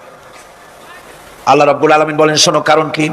وَضُرِبَتْ عَلَيْهِمُ الْمَسْكَنَةُ ذَلِكَ بِأَنَّهُمْ كَانُوا يَكْفُرُونَ بِآيَاتِ اللَّهِ وَيَقْتُلُونَ الْأَنْبِيَاءَ بِغَيْرِ حَقٍّ ذَلِكَ بِمَا عَصَوْا وَكَانُوا يَعْتَدُونَ। তাদের উপর দারিদ্র এবং অসহায়তার অভিশাপ বর্ষিত হয়েছে। এর কারণ হলো তারা আল্লাহ পাকের আয়াতকে অস্বীকার করেছে, তারা অকারণে আল্লাহর নবীদেরকে হত্যা করেছে এবং প্রত্যেকটি ব্যাপারে আল্লাহর শরীয়তের সীমা লঙ্ঘন করেছে। যুরিবাত আলাইহিমুল যিল্লাতু ওয়াল মাসকানা ওয়া বাউ বিগাদাবিন মিনাল্লাহ। আল্লাহ পাক বলেছেন, চিরকাল ইহুদিরা অভিশপ্ত, তাদের কোনো আবাসস্থল হবে না, সারা জীবন ঘুরে বেড়াবে। আপনারা বলবেন, ওই ঘুরে বেড়ায় না তো, তাদের তো জায়গা হয়েছে জেরুজালেমে, ইসরায়েলে, সেখানে তারা জায়গা করে নিয়েছে। তাহলে এটা কেমন হলো? এটা এইভাবে হয়েছে, ওখানে তাদেরকে প্রতিষ্ঠিত করেছে আমেরিকা, ঠিক কিনা?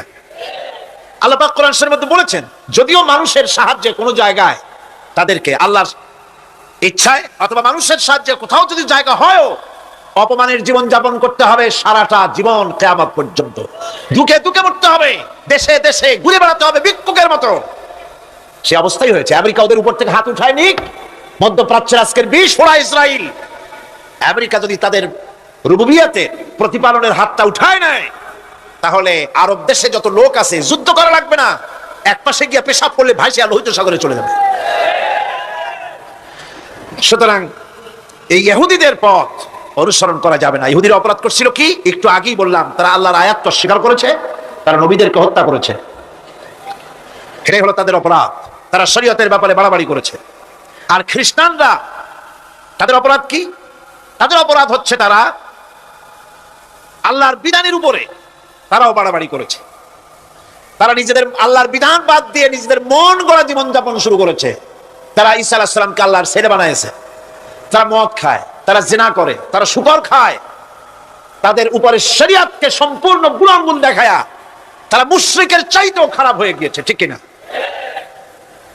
এরা, হিন্দুরা কখনো বলে না যে আল্লাহর ছেলে মেয়ে আছে, বলে নাকি? কিন্তু ওরা আল্লাহর ছেলে বানাইছে, মেয়ে বানাইছে, বউ বানাইছে। নাউজুবিল্লাহ। আমেরিকায়, ইংল্যান্ডে, সেসব জায়গায় গির্জায় আজার খ্রিস্টান যাওয়ার লোক নাই। সপ্তাহে একদিন ইবাদত করে, সানডে। সেই সপ্তাহের একদিন ইবাদত করতে লোক পাওয়া যায় না। সেদিন তারা ফুর্তিনাট্টি করার জন্য বউ বাচ্চা নিয়ে মট্টদ নিয়ে সিবেচে গিয়ে কাপড় চোপড় ভালাইয়া যা খুশি তাই করে, তারা মসজিদে আসে না, কি বলে গির্জায় যায় না। ফলে আমার নিজের চোখে দেখেছি বহুত গির্জা এমন আছে যার সামনে লেখা আছে ফর সেল, বিক্রয়ের জন্য। এই সাইনবোর্ড যখন লাগায় এলাকার মুসলমানেরা চান্দা তুলিয়া গির্জা কিনা সব সমানে মসজিদ বানাইতেছে। ইংল্যান্ডে আজ থেকে 100 বছর আগে মসজিদ ছিল মাত্র একটা, সেই গ্রেট ব্রিটেনে এখন মসজিদের সংখ্যা 7,000-এর উপরে। আলহামদুলিল্লাহ। সুতরাং এই খ্রিস্টান এবং ইহুদিদের পথ অনুসরণ করা যাবে না, কিন্তু তারপরেও আমরা অনুসরণ করছি না, করছি না, করছি। বিশ্বকবি, কবি সম্রাট আল্লামা ডক্টর ইকবাল रहमतुल्लाह अलैहि সুন্দর করে বলেছেন, वदर में हो तुम नसारा तू तमद्दुन में हनूद, वदर में हो तुम नसारा तू तमद्दुन में हनूद, ये मुसलमान है जिन्हें देख के शर्माए यहूद। चल चलने हिंदू তুমি, বেশভূষাতে খ্রিস্টান, মুসলমান এই যারে দেখে ইহুদ করে লজ্জা জ্ঞান। তুমি নাকি মুসলমান? কাপড় চোপড় দেখলে মনে হয় তুমি তো খ্রিস্টান, জামা কাপড় তোমার অবস্থা দেখলে মনে হয় তুমি খ্রিস্টান, তোমার ওঠা বসা বিয়ে শাদী সংস্কৃতি দেখলে মনে হয় তুমি হিন্দু, আর তোমার লেনদেন দেখলে ইহুদিরা পর্যন্ত তোমাকে ঘৃণা করে। কথা ঠিক কিনা? কথা ঠিক কিনা? এই হলো মুসলমানদের অবস্থা। সুতরাং আল্লাহ পাক বলছেন ইহুদিদেরকে ছাড়তে হবে, খ্রিস্টানদের অনুকরণ ছাড়তে হবে। ইহুদি খ্রিস্টান সকলের অনুকরণ ছেড়ে দিয়ে নিয়ামত প্রাপ্ত ওই তার শ্রেণীর লোকের অনুসরণ করতে হবে, তাহলেই খাঁটি মুসলমান হওয়া যাবে। বল আলহামদুলিল্লাহ। এই হলো সূরা ফাতিহা, যা গত আজকের দিন সহ 5 দিন আমরা আলোচনা করলাম। বল আলহামদুলিল্লাহ। এখন এই সূরা ফাতিহাকে আমি আপনাদের পকেটে উঠাই দিতে চাই, যাতে করে মনে থাকে। 5 দিনের অনেক কথা এক জায়গায় করে দিলে মনে করতে সুবিধা হবে, ঠিক কিনা? মনে রাখতে সুবিধা হবে। সূরা ফাতিহা আয়াত কয়টা? এই 7টি আয়াতের 7টি শিক্ষা আছে। সূরা ফাতিহার শিক্ষা 1, সকল প্রশংসা কেবলমাত্র হাদিস শরীফে এসেছে, ইদা মুদিহাল ফাসিকু ইহতাজ্জাতিল আরশ, যখন কোন ফাসিকের প্রশংসা করা হয়, যে ব্যক্তি নামাজ পড়ে না, রোজা করে না, দিন মানে না, ঈমান নাই, চরিত্র নাই, এমন লোককে যখন প্রশংসা করা হয় আল্লাহ পাকের আরশ গোসায় থরথর করে কাঁপতে থাকে। সুতরাং সমস্ত প্রশংসা হবে কার? পার্লামেন্টে যখন বাজেট বক্তৃতা হলো, বাজেটের উপরে 39 ঘন্টা আলোচনার সুযোগ এলো। আমি দেখলাম প্রত্যেকেই আলোচনার সময় বলছেন, আমি স্মরণ করছি সহস্র বছরের অমুক, শ্রেষ্ঠ অমুক, আমার নেতা অমুক, এভাবে বলছে। প্রত্যেকেই দাঁড়িয়ে বলছে আমি স্মরণ করি অমুক আর তমুক।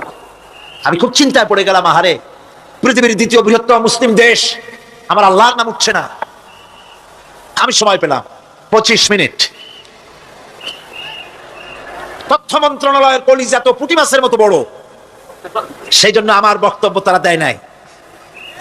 ওই 25 মিনিটে আমি যে আলোচনা করেছি, আমি প্রথম দাঁড়ায়া আমার তৃপ্তি, মনে হয় এই রকমের তৃপ্তি আমার কখনো নিকট বর্তমানে কোনোদিন হয়েছে কিনা আল্লাহই জানে। ওই দিন আমি যা তৃপ্তি পেয়েছি, আমি দাঁড়িয়ে বললাম নাহমাদু নুসাল্লি আলা হামদা সানা কইয়া, তারপরে বললাম আমি স্মরণ করছি হৃদয়ের সবটুকুন আবেগ উজাড় করে, জীবনের সব শ্রদ্ধা একত্রিত করে আমি স্মরণ করছি। যখন বলছি দেখি 2 দিকের মানুষ হতচকিত হয়েছে, কার নাম কই?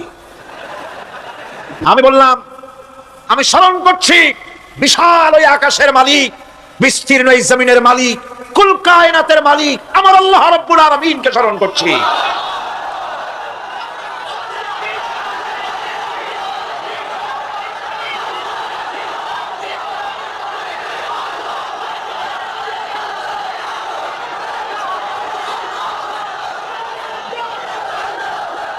সুতরাং আমি দারুণ তৃপ্তি পেয়েছি। আপনাদেরকেও বলি, প্রশংসা হবে কেবলমাত্র আল্লাহ পাকের। প্রশংসা কার? আর প্রশংসা হবে বিশ্ব নবী জনাব মুহাম্মদ রাসূলুল্লাহ সাল্লাল্লাহু আলাইহি ওয়াসাল্লাম। চিৎকার মেরে সারা জীবন আল্লাহ এবং রসুলের প্রশংসা করতেই থাকবো ইনশাআল্লাহ। আমাদের করতে হবে, মুসলমানদের দায়িত্ব। আর প্রশংসা করব যারা আমার রসুলের, আল্লাহর হুকুম মানে আর আমার রসুলের অনুসরণ অনুকরণ যারা করে, তারা আমাদের সম্মানের পাত্র, আলহামদুলিল্লাহ। 2, শেষ বিচারের একমাত্র মালিক হচ্ছেন আল্লাহ পাক। সূরা ফাতিহার 2য় শিক্ষা। শেষ বিচারের দিন, ডে অফ জাজমেন্ট, শেষ বিচারের দিনের মালিক কে? একচ্ছত্র অধিপতি আল্লাহ রাব্বুল আলামিন। যেদিন কেউ কথা বলতে পারবে না আল্লাহ পাকের নির্দেশ ছাড়া, সেই হাসরের মাঠের একচ্ছত্র মালিক আল্লাহ পাক। সুপ্রিম কোর্টের সুপ্রিম কোর্ট, সমস্ত জাস্টিসদের জাস্টিস হবেন আল্লাহ সুবহানাহু ওয়া তাআলা। এটা হলো 2য় শিক্ষা, মনে রাখতে হবে। সেদিন আল্লাহ পাক তিনি বিচার করবেন, কঠিন বিচার হবে সেদিন, এটা মনে রাখতে হবে। 3 নম্বরের শিক্ষা হচ্ছে সূরা ফাতিহার শিক্ষা নাম্বার 3, জীবনের সকল ক্ষেত্রে গোলামি, আনুগত্য, দাসত্ব একমাত্র কেবলমাত্র শুধুমাত্র আল্লাহ রাব্বুল আলামিনের। গোলামি কার হবে? চিল্লায়ে বলেন কার হবে? 3। 4 নম্বরে সাহায্য চাইতে হবে কেবলমাত্র কার কাছে? আল্লাহ পাকের কাছে। 5, হেদায়েতের গ্রন্থ হিসাবে গ্রহণ করতে হবে আল্লাহ পাকের কোরআনে কারীমকে। 6, অনুসরণ করতে হবে কেবলমাত্র নবীজিন, সিদ্দিকিন, শুহাদা, সালেহিনদেরকে।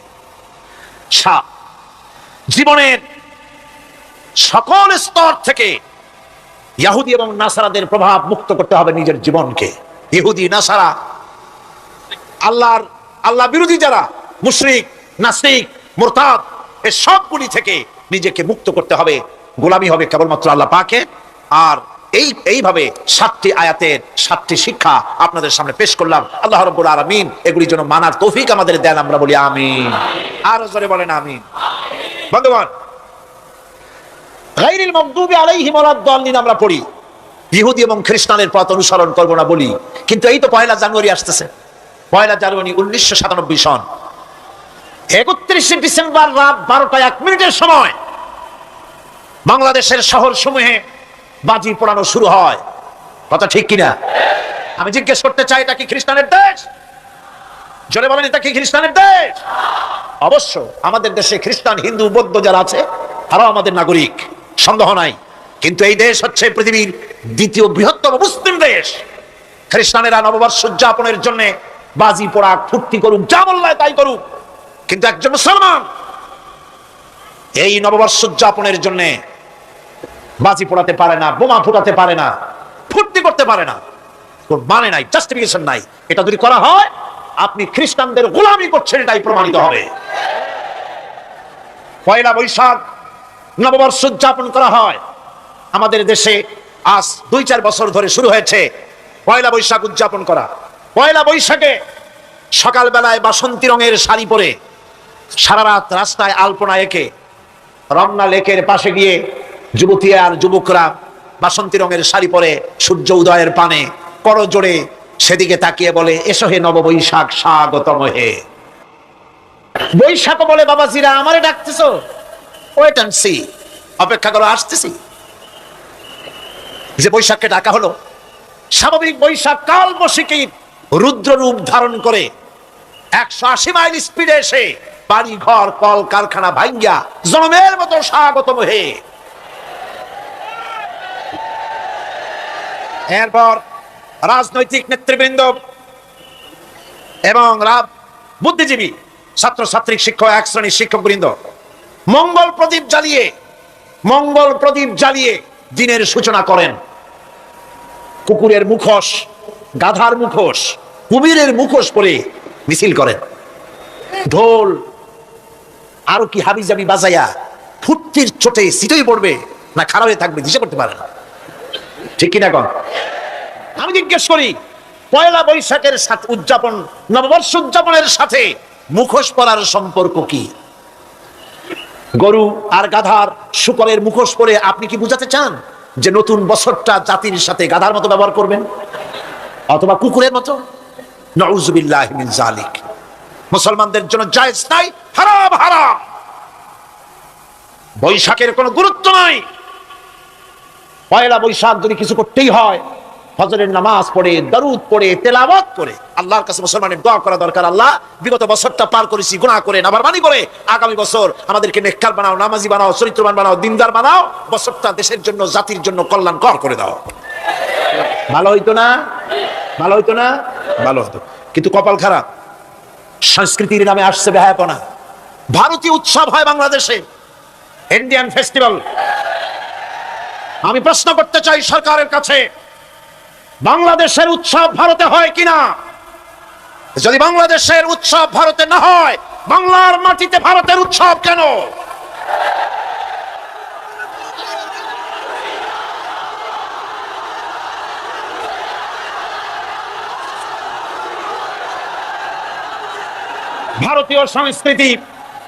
ভারতীয় সংস্কৃতি মুসলমানদের জন্য এইডসের চাইতেও মারাত্মক। ওই সংস্কৃতির সাথে আমাদের কোনো মিল নাই। তেল আর পানি কোনোদিন মিশবে না। আমাদের সংস্কৃতি সম্পূর্ণ আলাদা, ঈমান ভিত্তিক, তাওহীদ ভিত্তিক সংস্কৃতি আমাদের। যুবতী মেয়েদেরকে এনে প্রতিদিন সপ্তাহে সপ্তাহে ডজনকে ডজন শিল্পী আনা হচ্ছে আমাদের দেশে, গায়িকা, নর্তকী। আমাদের দেশের ভাবমূর্তিকে নষ্ট করা হয়েছে। গান বাজনার দিকে উঠে পড়ে লেগে গিয়েছে জাতি আজ। এ জাতির দুর্ভাগ্য কোথায় গিয়ে ঠেকবে আল্লাহ পাক জানেন। আরো মুসলমান, আমাদের উন্নতি, আমাদের অরুজ, আমাদের জওয়াল, আমাদের উন্নতি আর আমাদের অবনতি কিসে হবে? বিশ্বকপ এ জাতির হাতে ততদিন ছিল তরবারি, এ জাতির হাতে ততদিন ছিল কোরআন। গোটা পৃথিবী তার পায়ের উপরে চুমা খেয়েছে। আর যেদিন কোরআনের পরিবর্তে জাতির হাতে এসেছে তানপুরা, বেহালা, ঢোল, সারিন্দা, নালিন্দা, সারেগামা, পাদানিশা, তখনই কপাল পুড়েছে জাতির।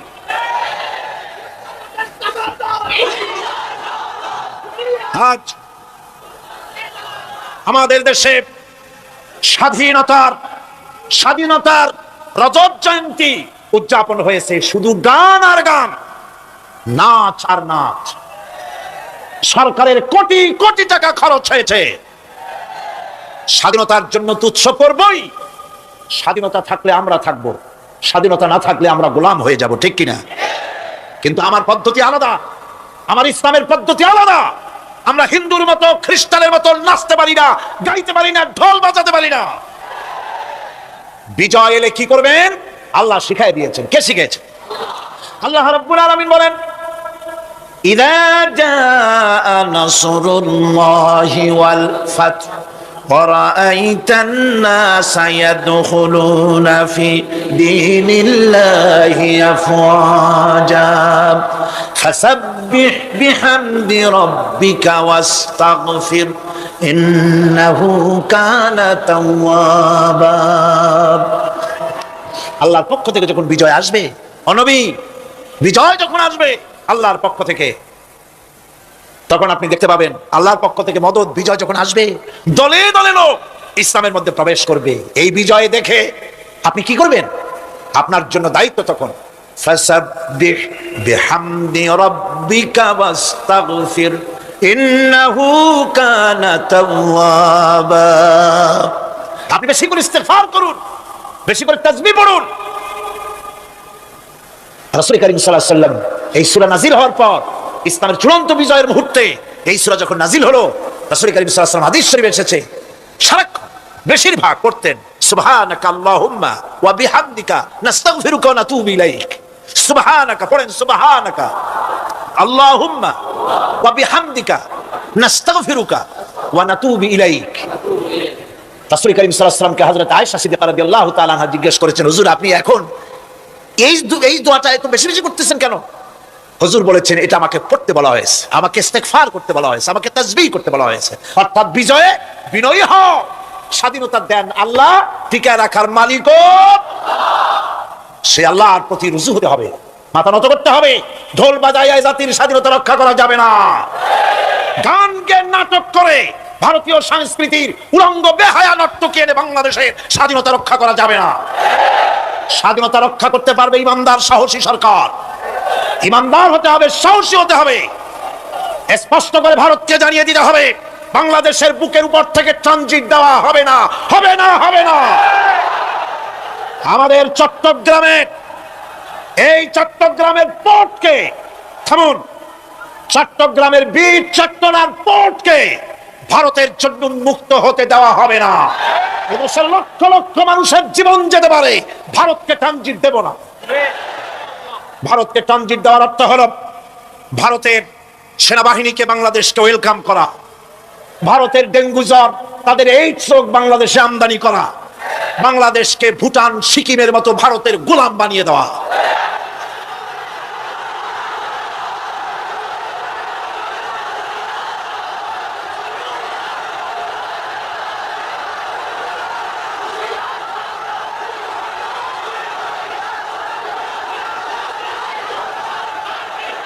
বন্ধুগণ, বন্ধুগণ, আমি বলতেছিলাম থামুন, গায়রিল মাগদুবি আলাইহিম ওয়ালাদ-দাল্লিন, খ্রিস্টান, ইহুদি, হিন্দু, মুশরিক কার অনুসরণ করব না।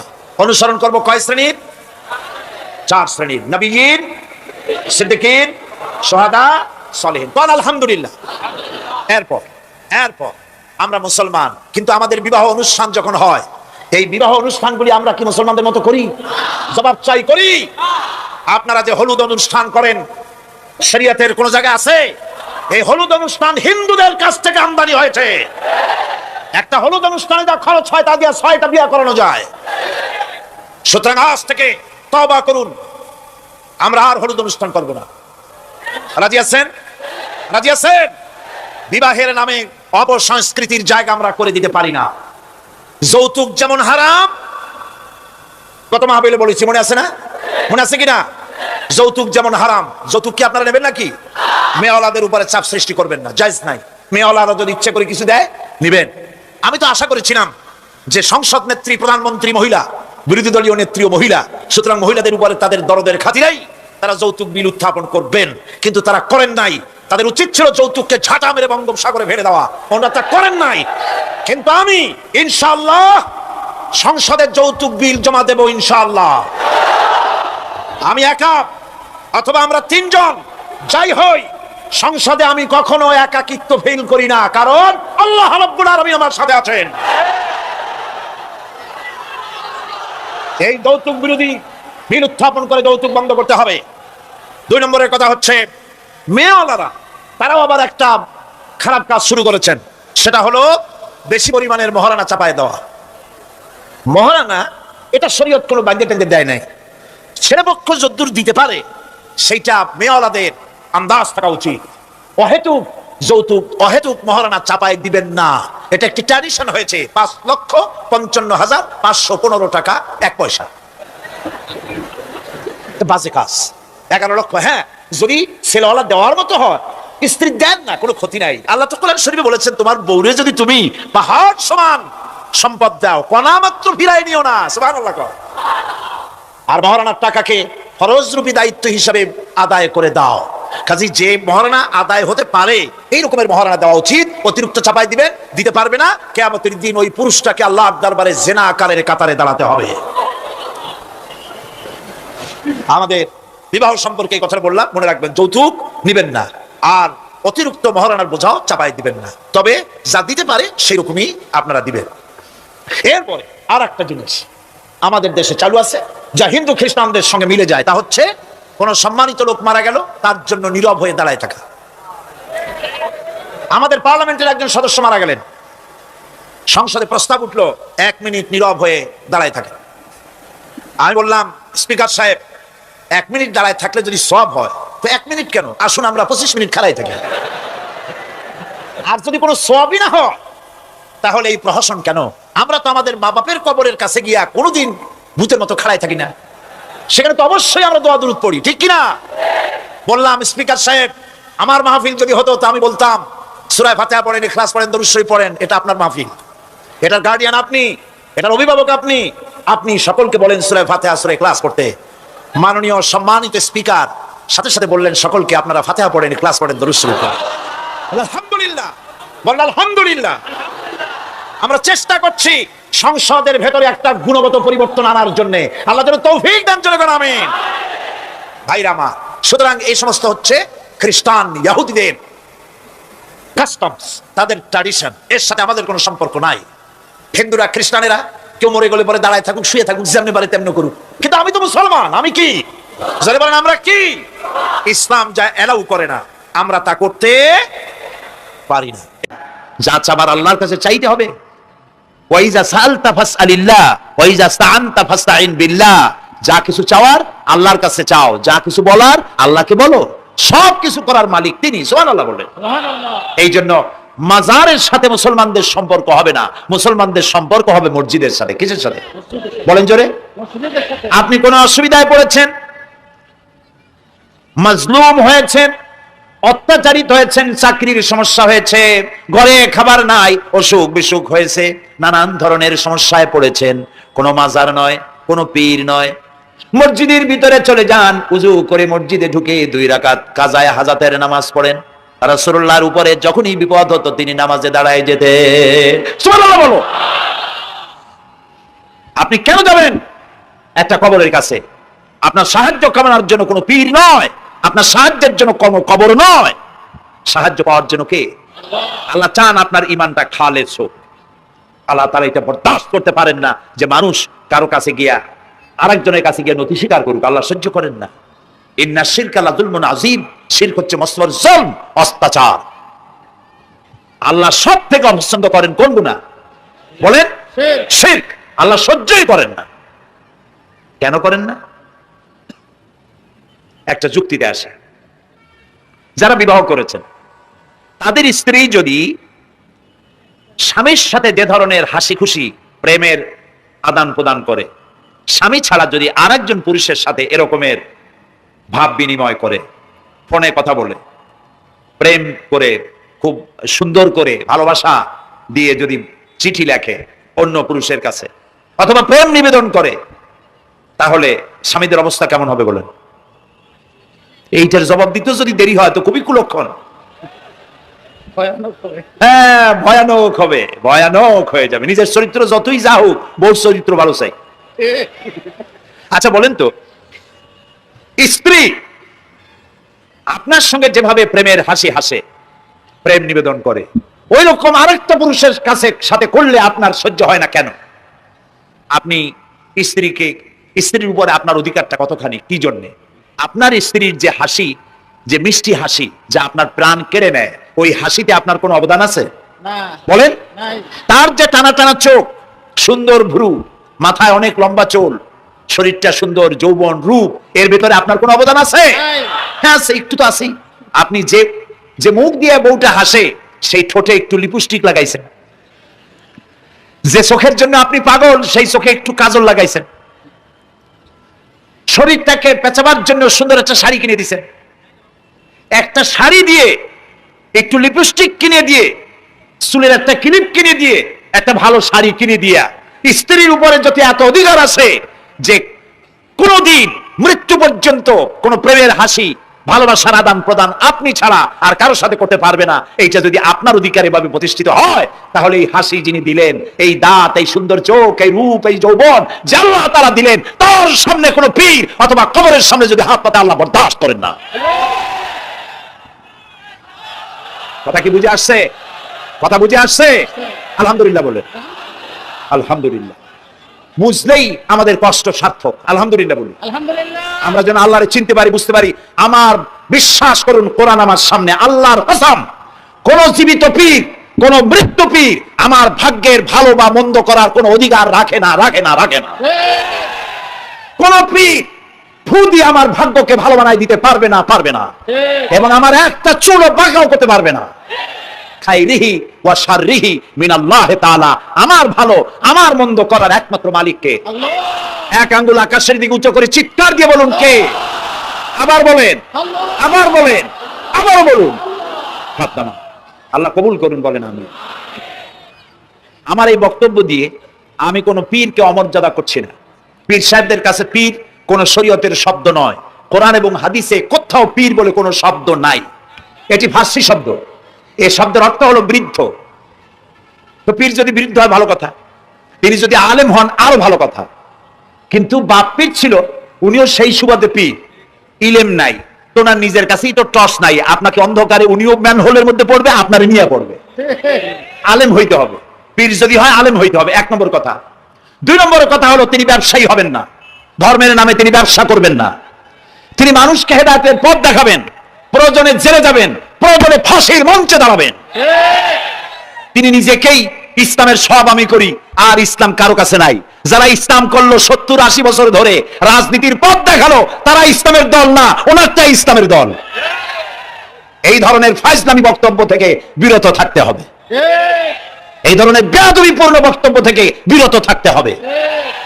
আমার দোকানে খাঁটি ঘি পাওয়া যায়, আর কারো দোকানে খাঁটি ঘি পাওয়া যায় না। ইসলাম নিয়ে এই ধরনের মনোপলি বিজনেস করতে দেওয়া হবে না। প্রিয় ভাই সব, আমরা পীর সাহেবদের চিনি। পীর ছিলেন শাহজালাল রহমতুল্লাহ আলাইহি, সুবহানাল্লাহ।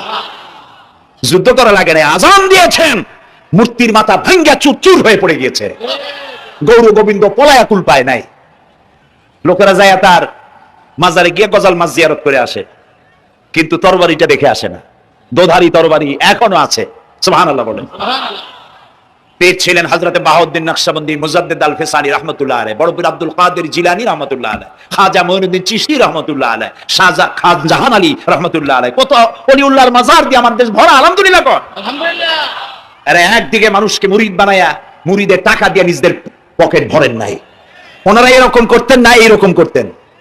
আর রাসূলুল্লাহ বলেছেন এই রকমের হাতের মর্যাদা নাই, এই হাতের মর্যাদা।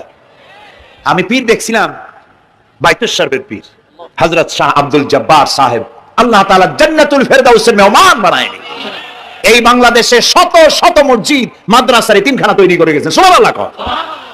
বৃষ্টির মৌসুমে চট্টগ্রামের বাড়ি তার, 14 বছর মাদ্রাসায় ওয়াজিদিয়া চট্টগ্রামে 14 বছর বুখারী শরীফ পড়িয়েছেন। কি মানের আলেম, খালি পীর না। মুরিদরা যত টাকা দিত, এই টাকা দিয়ে বড় বড় মাদ্রাসা মসজিদ করেছেন। আর বৃষ্টির সময় সাথী সঙ্গী নিয়ে বস্তি এলাকায় যেতেন, পলিথিন দিয়া ছাওয়া বাচ্চা আর তার স্বামী নিয়ে কাতরায় এক কোনায় বসে আছে, খাবার নাই, চাউল নাই, অসুস্থ, তাদের চাউল দিয়ে আসতেন, তাদের রান্না করার শাকসবজি দিয়ে আসতেন, ওষুধ দিয়ে আসতেন, হাড়ি পাতিল দিয়ে আসতেন। বন্যা হলে, তুফান হলে টাকা উজাড় করে যা মুরিদরা দিত সবগুলি উজাড় করে মানুষের খেদমত করতেন, সুবহানাল্লাহ। কাজেই যারা জামায় অনেকগুলো পকেট সমানে নিতে থাকে আর ভরতে থাকে, এইভাবে করে এই ব্যবসায়ীদেরকে পরিত্যাগ করতে হবে। পীর হচ্ছে ওই সমস্ত লোক যারা নাকি ধর্মের নামে ব্যবসা করে না, বরং আল্লাহর দ্বীনকে প্রতিষ্ঠা করার জন্য কথা বলে। প্রিয় ভাই সব, আমাদের জেহেন সাফ করতে হবে, পরিষ্কার করে বুঝতে হবে আমার ভালো আমার মন্দ কে করতে পারে? আল্লাহ। সম্রাট শাহজাহান নাম শুনেছেন? কোথার বাদশা বলেন? দিল্লির সম্রাট। সম্রাট শাহজাহান, পৃথিবী জোড়া নাম তার। কবি বলছেন, শাহনে জাহাं को जिन्हें फख्र से देते थे बाज, वाज कब्र में है सूरह अलहम्दु की मुहताज।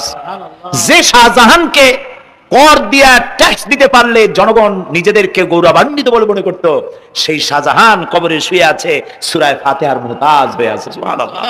যদি কেউ আমার কবরের কাছ থেকে হেঁটে যাইতো আর একটু সূরা ইখলাস পড়ে সবরেসানি করতো, আমি কিছু পাইতাম। আরে এই এতিম ফকির হয়ে শুয়ে আছে। এক ফকির দিল্লি ঘুরতেছে, একজন বলছে, ভাই তোমারে তো খয়রাত করে দেখতেছি আমি সেই ছোটবেলা থেকে, খালি তুমি খয়রাত করো। একটা জিনিস আপনারা মনে রাখবেন, গরিব, আজকে যারা গরিব পরিশ্রমের মধ্য দিয়ে কালকে তারা ধনী হতে পারে, কিন্তু যারা ভিক্ষুক, যারা ভিক্ষা করে, জিন্দেগিতে কোনোদিন তারা বড় হতে পারবে না। ভিক্ষা করা যাদের অভ্যাস, জীবনেও বাড়ি করতে পারবে না, জীবনেও ধনী হইতে পারবে না, কিন্তু গরিব ধনী হইতে পারবে। কারণ হলো আল্লাহর কাছে দুইটা বৈধ জিনিস অত্যন্ত ঘৃণিত। কয়টা? একটা হলো তালাক, আর একটা হলো ভিক্ষাবৃত্তি, মানুষের কাছে চাওয়া। আল্লাহ পছন্দ করেন না। তো ভিক্ষুক ঘুরতেছে, একটা লোক বলল, মিয়া তোমার তো সারা জীবনই খরচ করতে দেখি। খরচ করবো না, করবো কি? যার কাছে যাই সে দেয় 4 আনা 2 আনা 1 টাকা, এর বেশি তো দেয় না। দিদি আমি কেমনি বড় লোক হব? কয়েছে তুমি বাচ্চারের চোখে দেখো না, বাচ্চারের চোখে দেখো না। বাচ্চার কাছে কি আমার মতো লোক যাইতে পারে নাকি? কল না, যাইতে হবে, যাও। বাচ্চা একবার যাবা, এমন দেওয়া দেবে জীবনে আর তোমার খরচ করা লাগবে না। পাতি শিয়ালের পিছনে ঘুরে তো লাভ নাই। পাতি শিয়ালে খায় মুরগি, তোমার একটা ঠ্যাং দেবে, দাঁতের খেলালের কাজ হবে না। বাঘের পিছনে ঘোরো, বাঘে খায় গরু আর হরিণ, একটা রান দিলে তুমি 1 সপ্তাহ খাইতে পারবে। কাজে ঘুরতে গিয়েও বোঝা উচিত কার সাথে ঘুরি। তো বলছে বাচ্চার কাছে যাও, তো বাচ্চারে পাবো কই? কই তো দেখলাম কেবল মসজিদে ঢুকলো। তারপরে ফকির গিয়ে দাঁড়ায় আছে বারান্দায়, দেখে যে উনি বাচ্চা ভিতরে বসে হাত তুলে আছে ভাবে, আর চোখ দিয়ে পানি পড়ে দাড়ি ভিজে ভিজে পড়তেছে। নামাজ শেষ করে, মোনাজাত শেষ করে বাদশা বেরিয়েছেন। কোন বাদশা? শাহজাহান। বাইরে আসার পর ফকির বলল আসসালাম আলাইকুম, বলে ফকির রওনা করছে। বাদশা বলে দাঁড়াও, তুমি যে রওনা করলা তোমার তো ভিক্ষুক মনে হয়, আর লোকেরা যারা ভিক্ষুক না তারাও তো আমার কাছে চায়, আর তুমি তো ভিক্ষুক, চাইলে না কেন কিছু? ভিক্ষুক বলে জাহাপানা, আমি কিছু চাইতে এসেছিলাম আপনার কাছে, কিন্তু আপনার করুণ অবস্থা দেখে আমার জ্ঞানের চোখ খুলে গিয়েছে।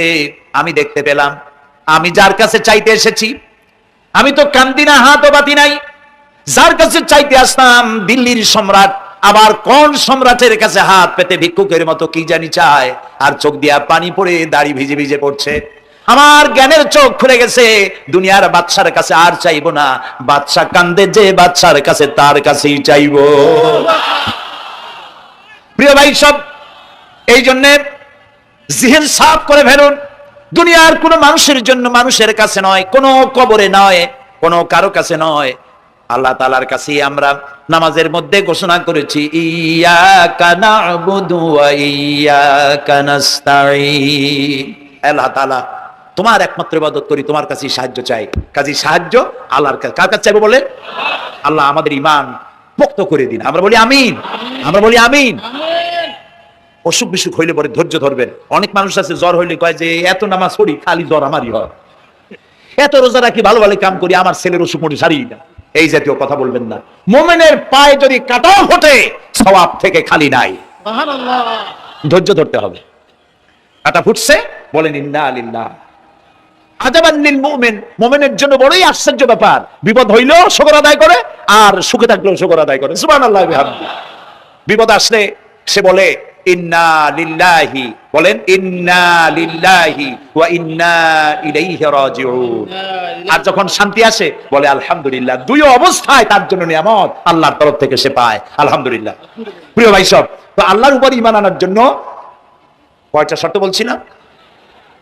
এই যে প্যাচ লেগে গেছে, কয় যে তিনটা। আল্লাহর উপর ঈমান আনার জন্য শর্ত কয়টা? চারটা। চারটা বলছি কয়টা? দুইটা। আরেকটা হচ্ছে আল্লাহর কুদরত, এ বিশ্বাস করা। আল্লাহর কুদরত মানে শক্তি। আল্লাহর কিছু বিশ্বাস করবেন বলেন জোরে? শক্তি। আকাশ এবং জমিনের শক্তিশালী কে? কিন্তু আমার দেশের জনগণ, কিছু কিছু রাজনীতিবিদরা বলে জনগণই নাকি সকল ক্ষমতার, সকল শক্তির উৎস। কি পাগল! তুমি ক্ষমতার উৎস? নাকের মধ্যে ময়লা, দাঁতে ছাটা, পেটের মধ্যে দুর্গন্ধ ভরা, ক্ষমতার উৎস? আশ্চর্য কথা। এই যে ক্ষমতার উৎস, হাজার হাজার লোক এখানে বসা, দুইটা ভাউয়া ব্যাংক যদি দুই কোণা দিয়ে ঢোকে, ভাউয়া ব্যাংক চেনেন? বিগ সাইজের ব্যাংক, দুইটা যদি দুই দিক দিয়ে ঢোকে লাফাইতে লাফাইতে, সামনে যারা আছে এমনি লাফাবে। অন্তত টঙ্গী তামিরুল মিল্লাত মাদ্রাসা ছাড়াইয়া তারপরে ফিরে তাকায় বলবে ভাই আমরা দৌড়াই কেন? ব্যাংকের সামনে অসহায়, বল্লা ভীমরুলের সামনে অসহায়, সাপের সামনে, বিচ্ছুর সামনে অসহায়, তারা কয় সকল ক্ষমতার উৎস জনগণ। কপাল পোড়া। ক্ষমতার উৎস জনগণ নয়, এটা কোরআনের সাথে কন্ট্রাডিকশন হয়। এই কথায় আল্লাহ বলেছেন আন্নাল কুওয়াতা লিল্লাহি জামিয়া। সকল ক্ষমতার উৎস কে? আল্লাহ। চিল্লায় বলো আল্লাহ। ক্ষমতা কি দেখছেন? মাত্র 1.5 মিনিট। কয় মিনিট? মাত্র 1.5 মিনিট। আল্লাহ বলেছেন কোন? সাথে সাথে তামিলনাড়ু, মালয়েশিয়া, ইন্দোনেশিয়া, থাইল্যান্ড, মালদ্বীপ, শ্রীলঙ্কা 2 লক্ষ লোক শেষ, 1 লক্ষের খোঁজ নাই। সমুদ্রের পানি 33 ফিট উঁচু হয়ে এসছে। সুবহানাল্লাহ কই দিচ্ছে করে না? বিজ্ঞানীরা বলেছেন ভারত মহাসাগরের তলদেশে ফাটল ধরেছে, ওর কয়েক কিলোমিটার নিচে ভূমিকম্পের উৎপত্তি হয়েছে। ভারত মহাসাগরের পানি 3 হাত না 4 হাত? কত কিলোমিটার আল্লাহই জানে। এই কয়েক কিলোমিটার নিচে যে মাটি, সেই মাটিরও কয়েক কিলোমিটার নিচে ভূমিকম্পের উৎপত্তি। এখান থেকে ভূমির কম্পন হয়েছে, সেই ভূমিকম্পে সমস্ত মহাসাগরের মধ্যে, ভারত মহাসাগরের মধ্যে জলকম্পন শুরু হয়েছে। পানির কম্পন, মাটির কম্পন একসাথে। 33 ফিট উঁচা, মানে 4 তলা বিল্ডিং এর মতো উঁচু হয়ে আসছে পানি। 4 তলা পরিমাণ উঁচু হয়ে পানি চলে আসছে। বাড়ি গাড়ি সব কিছু খড় কুটার ন্যায় সব উড়িয়ে দিয়েছে। এগুলোরে কপাল পোড়া নাস্তিক যেগুলি, তারা বলে প্রাকৃতিক দুর্যোগ। ওর বাপের মাথা। আচ্ছা প্রাকৃতিক দুর্যোগ, প্রকৃতি কি? কোন জন্তুর নাম? প্রকৃতি কোন জন্তু জানোয়ারের নাম? প্রকৃতি নিজে চলে না কেউ তাকে চালায়? কে চালায়? কপাল পোড়ারা তা বুঝে না।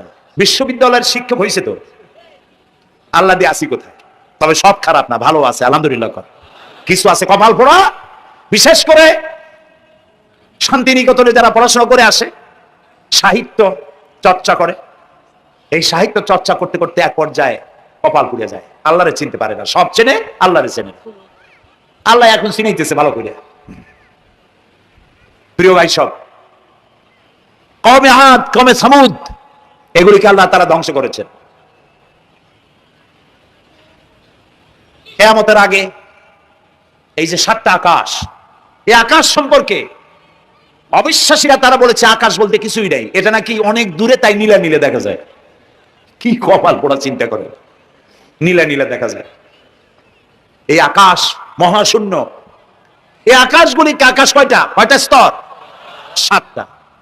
এগুলি কাতাইয়ে সিজিল্লিল কুতুব। কোরআনে কারিমে আল্লাহ তাআলা বলেছেন কিতাবের পৃষ্ঠার মতো কিয়ামতের আগে একটার পর একটা ঠাস ঠাস করে পড়বে, ভেঙে চুরে চুরমার হয়ে যাবে। ওয়াইদাল বিহারু ফুজ্জিরাত, আল্লাহ তাআলা বলছেন ইদাস সামাউ ফাতারাত ওয়াইদাল কাওয়াকিবু ইনতাসারাত ওয়াইদাল বিহারু ফুজ্জিরাত। আকাশের তারকাসমূহ বিক্ষিপ্ত হয়ে পড়বে। অসংখ্য তারকারাজি, বিশাল বিশাল তারকা বিক্ষিপ্ত হয়ে পড়বে। চন্দ্র সূর্য একটার সাথে আরেকটা ধাক্কা লেগে চাঁদ আর সূর্য আলো হারিয়ে ফেলবে, একাকার হয়ে যাবে। পাহাড়গুলো উঁচু করে আল্লাহ তাআলা জমিনের উপরে আছাড় মারবেন, কালিহিনিল মানফুস, তুলার মতো উড়ে চলে যাবে। সুবহানাল্লাহ বলবা না? কত বড় শক্তি আল্লাহ পাকের। ওয়াইদাল বিহারু ফুজ্জিরাত, সমুদ্র সমূহ বিদীর্ণ হয়ে যাবে। সমুদ্রে যত পানি আছে সমস্ত পানিগুলি নিঃশ্বসিত হয়ে যাবে মাটির তলায়, এবং সেখানে অগ্নুৎপত্তি হবে। কোরআনে কারিমে আল্লাহ বলে দিয়েছেন গোটা সমুদ্রগুলিতে আগুন জ্বলতে থাকবে। এগুলি কিয়ামতের আলামত। আল্লাহ পাকের অফুরন্ত মেহেরবানি। এই যে কানের কাজ দিয়ে গুলিটা চলে গেছে, কানে লাগে নাই, বাড়ির কাছ থেকে কিয়ামত হয়ে গেল, বাংলাদেশে আল্লাহ বাঁচাই দিলেন। সুবহানাল্লাহ বলো, আলহামদুলিল্লাহ বলেন। আমাদের প্রতিবেশী দেশগুলিতে যেভাবে আঘাত লাগছে, ওর 1000 ভাগের 1 ভাগের আঘাত কয়েক সেকেন্ড যদি বাংলাদেশে হতো, আমাদের সব অপরিকল্পিত শহর, রাজুক পারমিশন দিয়েছে 3 তলার করা হয়েছে 7 তলা। এইভাবে অপরিকল্পিত যত বিল্ডিং আছে এগুলি পচা সিমেন্ট দিয়ে, পচা ইট দিয়ে তৈরি করা হয়েছে। 2-3 সেকেন্ডের ভূমিকম্প যথেষ্ট এই শহর লন্ডভন্ড করে দেওয়ার। অসংখ্য মানুষ মারা যাবে, অসংখ্য বাড়িঘর শেষ হয়ে যাবে। এদেরকে রেস্কিউ করার মতো মডার্ন ইকুইপমেন্টস গভর্নমেন্টের কাছে নাই। এই জন্য আল্লাহর কাছে সেজদা দিয়া গুনার তওবা করতে হবে, আল্লাহ আমাদের মাফ করে দাও, আমার এই গরিব দেশটাকে কিয়ামত পর্যন্ত এই গজব থেকে বাঁচাও। প্রিয় ভাই সব, আল্লাহ তাআলার ক্ষমতার ওয়াজ আমি আজ করতে পারবো না, অনেক লম্বা হয়ে যাবে, কারণ আমাকে 3টা পুঁজির কথা তো কমসে কম বলতেই হবে, অল্প করে হলেও। শুনবেন তো? আল্লাহ তৌফিক দিক, বলেন আমিন। তো আল্লাহ তাআলার ক্ষমতায় বিশ্বাস করা, তার প্রচন্ড ক্ষমতা, যা খুশি তাই বলেন করতে পারেন। মরাকে জিন্দা, জিন্দাকে মারতে পারেন, মরুভূমিতে ফুল ফুটাতে পারেন। সুবহানাল্লাহ, যা খুশি তাই করতে পারে। এই শক্তি সহকারে আল্লাহকে বিশ্বাস করতে হবে। 4র্থ নম্বরে আল্লাহর হুকুম এবং হাকাম, আদেশ নিষেধ। আমি আল্লাহরে বিশ্বাস করি, এই কথার কোনো দাম নাই যদি তার আদেশ না মানি। এই কথার কোনো দাম নাই যদি তার নিষেধকে আমি আমার জীবনে প্রত্যাহার না করে চলতে পারি। মুসলমান বলে দাবি করার কোনো মূল্য নাই। একদিকে নামাজ পড়ি, আর একদিকে ওজনে কম দেয়, খাদ্যে ভেজাল দেয়, বেপরদা করি, মিথ্যা কথা বলা হয়, ওজনে কম দেয়, খাদ্যে ভেজাল দেয়, জমিনের আইল ঠালে আমানতের খেয়ানত করে, আল্লাহর হুকুম মানা হলো না, রাসূলের আদেশ মানা হলো না। আল্লাহর উপর ঈমান আনার জন্য 4র্থ শর্ত হচ্ছে আল্লাহ যা বলেছেন মাথা নত করে মেনে নিতে হবে, বলতে হবে সামি'না ওয়া আতা'না। বলেন সামি'না ওয়া আতা'না, শুনলাম আর মেনে নিলাম। বলেন তো জোরে, শুনলাম আর মেনে নিলাম। সুবহানাল্লাহ বলেন। মুমিনেরা এই প্রশ্নই করবে না মদ হারাম কেন, মুমিনেরা এই প্রশ্নই করবে না জুয়া হারাম কেন, মুমিনেরা এই প্রশ্নই করবে না জিনা হারাম কেন। একটাই জবাব, মদ হারাম কেন? আল্লাহ হারাম করেছেন তাই হারাম। জিনা হারাম কেন? আমার আল্লাহ হারাম করেছেন তাই হারাম। জুয়া হারাম কেন? আমার আল্লাহ হারাম করেছেন তাই হারাম। কোন যুক্তি নাই। যুক্তির, আল্লাহর নিষিদ্ধ জিনিসে যুক্তি তালাশ করে কেবলমাত্র শয়তান। আল্লাহর আদেশ নিষেধের যুক্তি তালাশ করে কে? শয়তান। মুমিনের কাজ হলো সামি'না, বলেন, ওয়া আতা'না, শুনলাম আর মানলাম, বাস, শেষ কথা, খালাস। এই গেল 4টি শর্ত পুরো হয়ে গেল। এই 4টি শর্ত যদি পূরণ করতে পারি তাহলে আল্লাহরে বিশ্বাস করছি, এটা প্রমাণিত হবে, এটা জাস্টিফাই হবে, এটা সত্যতা প্রমাণ হবে যদি আল্লাহ হুকুম মতো। 1 নম্বরে হলো, আমি আবার কথাটা প্যাকেট করে দিই যাতে করে আপনারা বাড়ি নিয়ে যাইতে পারেন। আল্লাহর উপরে ঈমান এনেছি, এই কথাটাকে কমপ্লিট করার জন্য শর্ত কয়টা? 4টা। 1 নম্বরে আল্লাহর অস্তিত্বে বিশ্বাস, বলেন আল্লাহর অস্তিত্বে বিশ্বাস। 2 নম্বরে আল্লাহর গুণাবলীতে বিশ্বাস। 3 নম্বরে আল্লাহর ক্ষমতায় বিশ্বাস। 4 নম্বরে আল্লাহর আদেশ এবং নিষেধে বিশ্বাস, মান্য করে চলা। আল্লাহ যেন এই তৌফিক আমাদের দেয়, বলেন আমিন। আল্লাহ রাব্বুল আলামিন দুনিয়ায় শান্তি, আখিরাতে জাহান্নাম থেকে মুক্তি দেওয়ার জন্য আল্লাহ পাক আমাদেরকে একটা ব্যবসার কথা বলেছেন। ওই ব্যবসায় পুঁজি কয়টা? বলেন। 3টা পুঁজি। বলছি কয়টা? দেখেন যে কেমনি প্যাঁচ লাগে। বলছি মাত্র একটা, সে একটা ডাল বাইর করছি 4টা। এবার আসেন মূল পয়েন্টে। এবার দ্বিতীয় পয়েন্ট, রাসূলের প্রতি ঈমান। আমরা তো রাসূলের প্রতি ঈমান আনছি কিনা বলেন? রাসূলের প্রতি ঈমান এনেছি। আমাদের এই ঈমান যথেষ্ট নয়, কারণ আমাদের ঈমান হলো রবিউল আউয়াল মাসে ঈমান তাজা হয়, ঠিক না? ঠিক না? রবিউল আউয়াল মাস যখন আসে, ব্যানারটা নাই, শামিয়ানাটা নাই, রাস্তাগুলিতে ফ্ল্যাগ লাগাই আর আলোকসজ্জা করি। মন্ত্রীরা আসেন, নেতারা আসেন, সিরাতুন নবী মাহফিলে দাঁড়ায় বলেন নবীর আদর্শ অনুসরণ করা ছাড়া উপায় নাই। অথচ ওনার পা থেকে শুরু করে মাথা পর্যন্ত নবীর আদর্শ নাই। আবার এই নেতা রামকৃষ্ণ মিশনে, রামকৃষ্ণ পরমহংসদেব তার মঞ্চে গিয়ে বলেন রামকৃষ্ণের নীতির ছাড়া বিকল্প কিছুই নেই। আবার গৌতম বুদ্ধের জন্মবার্ষিকী উদযাপনের জন্য সেখানে গিয়ে বলেন গৌতম বুদ্ধের অহিংস নীতি অনুসরণ করা ছাড়া জাতির যোগীনাথ হওয়ার আর কোনো পথ নাই। যেখানে যায় সেই জায়গার গুলি ধরে। রবিউল আউয়াল মাস আসতে বলে আলোকসজ্জা করে, ইয়া নবী সালামু আলাইকা, ইয়া রাসূল সালামু আলাইকা। এরপরে গরম গরম জিলাপি রাসূলুল্লাহকে বুঝায় দেওয়া হলো, হে রাসূল আপনি তাকিয়ে দেখেন কত মহব্বত আপনারে করি। আপনার মহব্বতের জন্য আমাদের শহরের কোন মিষ্টির দোকানে আর মিষ্টি নাই, সব আমরা খাইয়া শেষ করছি। এই হলো মহব্বত। এই মহব্বতে এই ঈমানে কাজ হবে না। এই ঈমানে বলে কাজ হবে না। কোন ঈমানে কাজ হবে? রাসূলের প্রতি ঈমানের অর্থ কি? এর অর্থ হচ্ছে নবী করিম সাল্লাল্লাহু আলাইহি ওয়াসাল্লাম আমাদের রাসূল, আমাদের নেতা। আমাদের রাসূল আমাদের নেতা, আমরা তার উম্মত, তার অনুসারী। অনুসারীর কাজ কি? নেতার পূর্ণাঙ্গ অনুসরণ করণ।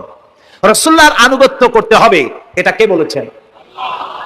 আল্লাহ রাব্বুল আলামিন সূরা আলে ইমরানের মধ্যে বলেছেন, কুল ইন কুনতুম তুহিব্বুনাল্লাহ ফাত্তাবিউনি ইউহিব্বুকুমুল্লাহ ওয়া ইয়াগফির লাকুম যুনুবাকুম আল্লাহু গফুরুর রহিম। হে নবী আপনি বলুন, তোমরা যদি আল্লাহকে ভালোবাসো তাহলে তোমার কাজ হচ্ছে, তোমরা যদি আল্লাহকে ভালোবাসো তাহলে তোমরা আমার আনুগত্য করো, আমার অনুসরণ করো। কার? রাসূলের। বলেন কার? রাসূলের অনুসরণ যদি তোমরা করো, খেয়াল করে শুনতেছেন তো? আল্লাহ তাআলা বলছেন নবী আপনি বলেন তোমরা যদি আল্লাহকে ভালোবাসো, তোমাদের এই দাবি যদি সত্য হয় তাহলে আমার অনুসরণ করো, আমার আনুগত্য করো। আমার অনুসরণ, আমার আনুগত্য করলে পরে তোমাদের কে আল্লাহ রাব্বুল আলামিন ভালোবাসবেন এবং তোমাদের তামাম জিন্দেগীর সমস্ত গুনাহ খাতা আল্লাহ তাআলা মাফ করে দিবে। আমরা কি গুনাহ মাফ করাইতে চাই? বলেন চাই? আসুন রাসূলের আনুগত্য করুন। রাসূলের আনুগত্য কিরকম? রাসূল যেভাবে মুছ কাটছে আমরা সেইভাবে মুছ কাটবো। তিনি দাড়ি যেভাবে রাখছেন আমরা সেইভাবে রাখবো। তিনি চুল কাটছেন যেভাবে সেইভাবে করবো। তিনি পায়ের নখ, হাতের নখ যেভাবে কাটছেন সেইভাবে করব। তিনি যেভাবে বিবাহ করেছেন সেই সুন্নত অনুযায়ী বিবাহ, তিনি যেভাবে দেশ চালাইছেন সেইভাবে দেশ চালাবো। রাসূলের অনুসরণের অর্থ শুধু এই নয় যে তিনি যেভাবে সুরমা লাগাইছেন আমি ওইরকম সুরমা দেবো, তিনি যেভাবে কদু খাইছে আমিও কদু খাবো, এইটা নয়। এটা নয়, শুধু রাসূলের আনুগত্য হবে মুরগির ফার্ম থেকে শুরু করে জাতিসংঘ পর্যন্ত, জীবনের সব ক্ষেত্রে। আর বিশ্বাস হতে হবে তিনি শেষ নবী, তারপরে আর কোন নবী আসবে না। আল্লাহ রাব্বুল আলামিন সূরা আহজাবের মধ্যে বলেছেন মা কানা মুহাম্মাদুন আবা আহাদিম মির রিজালিকুম ওয়ালাকির রাসূলুল্লাহি ওয়া খাতামান নাবিয়্যিন। মুহাম্মদ সাল্লাল্লাহু আলাইহি ওয়াসাল্লাম তোমাদের কোন পুরুষদের পিতা নন, তিনি আল্লাহর রাসূল এবং তাকে দিয়ে নবুয়তের মিশনকে খতম করে দেওয়া, কমপ্লিট করে দেওয়া হয়েছে। আর কোন নবী, রাসূলুল্লাহ বলেছে লা নবিয়্যা বাদি ওয়ালা রাসূল, আমার পরে আর কোন নবী আসবে না, রাসূল আসবে না। কথা বুঝে আসছে? আল্লাহর নবীর পরে আর কোন নবী হবে না। আল্লাহর নবী বলেছেন একটি ইমারত তৈরি করে তার ভিতরে একটা ইট যদি খালি থাকে, একটি ইটের জায়গা যদি শূন্য থাকে, তাহলে সকলের চোখে ধরা পড়বে। ওই ইটখানা দিলে পরে বিল্ডিংটা কমপ্লিট হয়ে যায়। নবুয়তের যে ইমারত আল্লাহ তৈরি করেছিলেন, ওর ভিতরে একটা ইটের অভাব ছিল।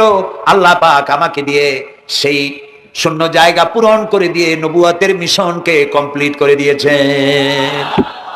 রাসূলুল্লাহ বলেছে আমার পরে আর কেউ নবী হবে না। পৃথিবীর সব মুসলমানদের আকীদা, মুহাম্মদ সাল্লাল্লাহু আলাইহি ওয়াসাল্লামের পরে যদি কেউ নবুয়তের দাবি করে সে কাফির, হাজার বার কাফির।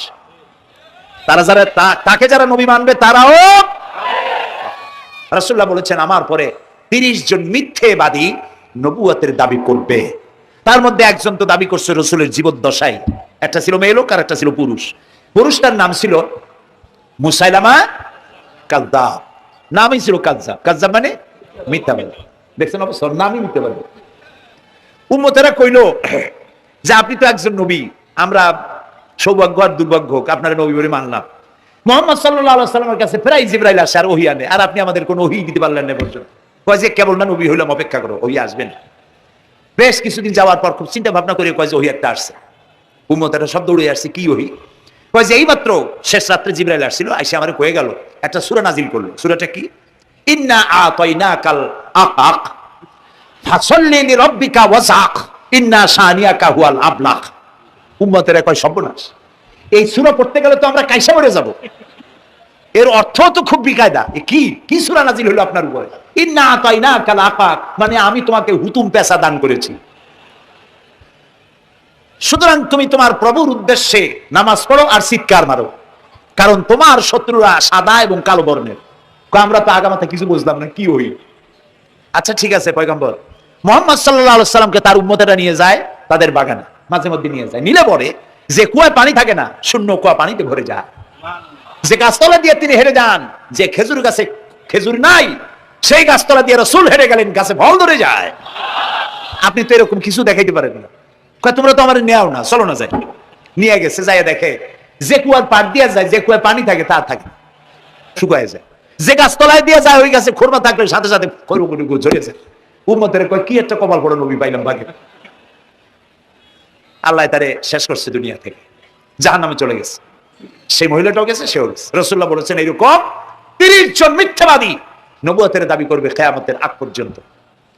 গোলাম আহমদ কাদিয়ানী, এ হলো ইতিহাসে আমরা যত পাই তার পর্যন্ত 28 জন হয়েছে। মুহাম্মদ সাল্লাল্লাহু আলাইহি ওয়াসাল্লামের ইন্তেকালের পর ওকে নিয়ে হয়েছে 28 জন। কয়জন হইলো? বাকি আছে কয়জন? তাই বলে কিয়ামত যে এই 2 জন হইলি আগামী বছর বা 5-6 বছরের মধ্যে কিয়ামত হবে ওইটা চিন্তা করেন না। এই পৃথিবীতে একটা লোক আল্লাহ শব্দ উচ্চারণ করার যদি থাকে কিয়ামত সে পর্যন্ত হবে না। সুবহানাল্লাহ। সুতরাং বহু দেরি আছে কিয়ামতে, তবে ওর মতো আরো শয়তান 2 জন আসবে। গোলাম আহমদ কাদিয়ানী বলল আমি পয়গম্বর, আমি নবী, আমার উপরে ওহী আসে। তো তার সঙ্গে ওই যুগের বড় আলেম মাওলানা আতাউল্লাহ শাহ বুখারী রাহমাতুল্লাহ আলাইহি, তিনি বললেন আচ্ছা তুমি যে নবুয়তের দাবি করো, এই শক্তি তুমি পাও কই? কয় যে আমার শক্তি তো কোরআন, কোরআনের মধ্যেই আছে আমার কথা। কোথায়? কয় সূরা সফের মধ্যে আছে। ইয়াতি মিন বাদি ইসমুহু আহমদ, ঈসা আলাইহিস সালাম আমার ব্যাপারে ফোরকাস্ট করেছেন, ভবিষ্যৎবাণী দিয়েছেন যে আমার পরে একজন আসবে, তার নাম হবে আহমদ, আমি তো সেই আহমদ। মাওলানা বুখারী বলছেন বেকুব, ঈসা আলাইহিস সালাম যার কথা বলেছেন তার নাম, ঈসা আলাইহিস সালাম যার কথা বলেছেন তার নাম হলো ফাকাত আহমদ, আর তোমার নাম হলো গোলাম আহমদ। তাহলে এতে করে বোঝা যায় ঈসা আলাইহিস সালাম যার কথা বলেছেন তুমি সেই আহমদের গোলাম, তো তুমি নবুয়তের দাবি করো কেন?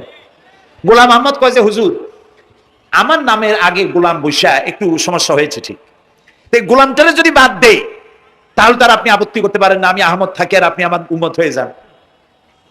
আমি আমার কথা ঈসা আলাইহিস সালাম বলেছেন।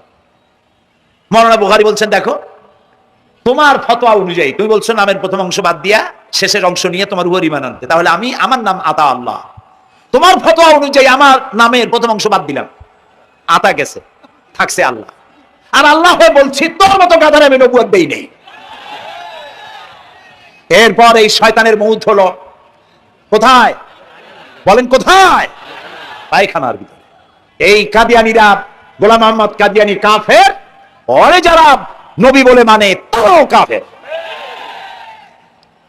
প্রিয় ভাই সব, পৃথিবীর 48টি মুসলিম দেশ কাদিয়ানীদেরকে নন মুসলিম মাইনরিটি হিসেবে ঘোষণা দিয়েছে রাষ্ট্রীয়ভাবে। সৌদি গভর্নমেন্ট আইন পাশ করেছে কিয়ামত পর্যন্ত কাদিয়ানীরা মক্কা মদিনায় প্রবেশ করতে পারবে না। বিগত 100 বছরের ভিতরে কোন কাদিয়ানী মক্কা মদিনায় ঢুকতে পারে নাই। আজকে বাংলাদেশে খতমে নবুয়তের আন্দোলন নতুন কিছু নয়, দীর্ঘদিন থেকে উপমহাদেশে খতমে নবুয়তের আন্দোলন চলছে। এই আন্দোলন চলবে যতদিন পর্যন্ত সরকারের পক্ষ থেকে তাদেরকে নন মুসলিম মাইনরিটি ঘোষণা না করা হচ্ছে, আন্দোলন চলবেই। এদের লাশ রাস্তায় ফেলাই দিবা আর 14 কোটি মুসলমান তাকিয়ে তাকিয়ে দেখবে, তা বিশ্বাস করো না।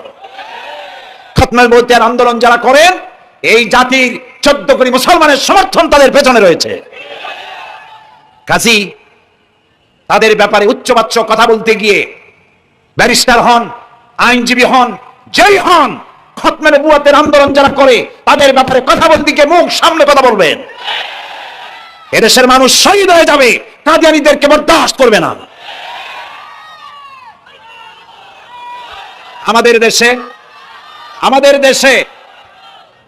দেশে হিন্দু, থামুন, আমাদের দেশে হিন্দু, খ্রিস্টান, বৌদ্ধ আমাদের দেশের নাগরিক অধিকার ভোগ করে না?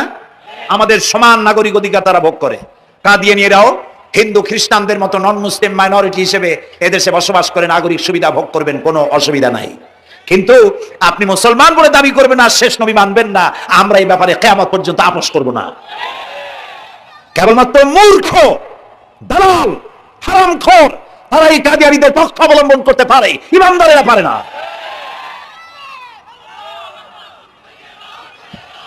কাদিয়ানীরা যে সব মসজিদ তৈরি করে, এগুলি মসজিদ নয়, এগুলি উপাসনালয়। হিন্দুদের মন্দিরকে যেভাবে আমরা সম্মান করি, ওদের উপাসনালয়কেও সম্মান করি।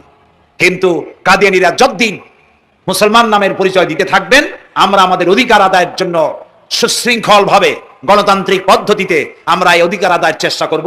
খতমে নবুয়তের আন্দোলন কোনো রাজনৈতিক আন্দোলন নয়, এটি আমাদের ইমানের আন্দোলন।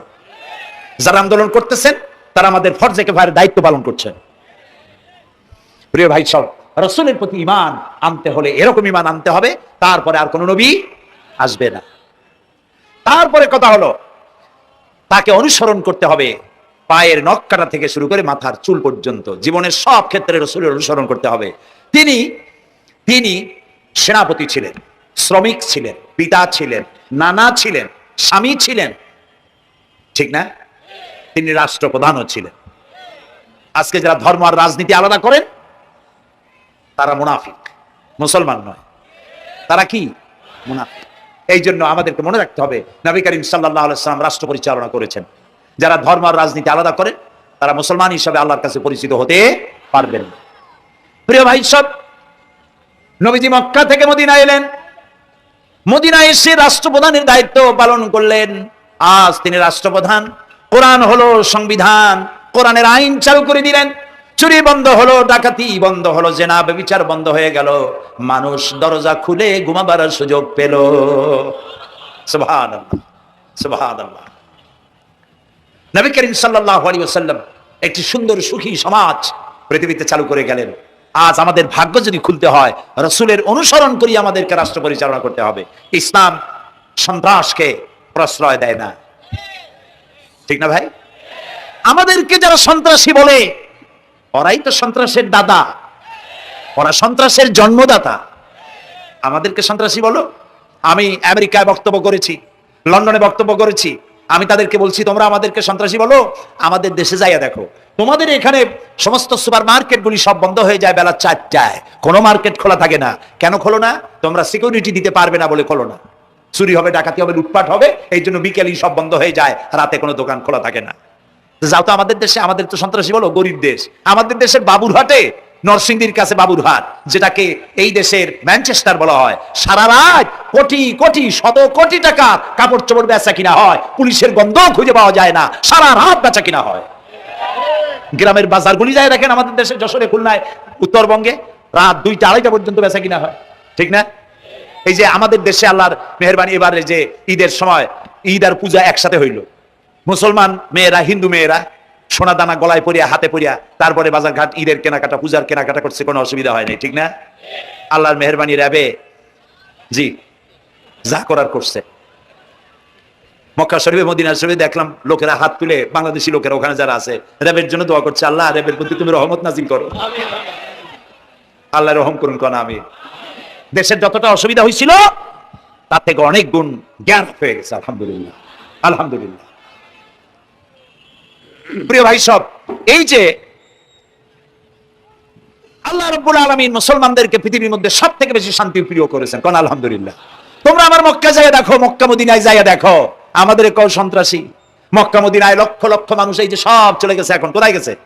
সারা পৃথিবী থেকে মানুষেরা এখন ছুটছে ছুটছে, পৌঁছে গেছে, আর পথে আছে, প্লেনে আছে, নদীতে আছে, গাড়িতে আছে, সুবহানাল্লাহ।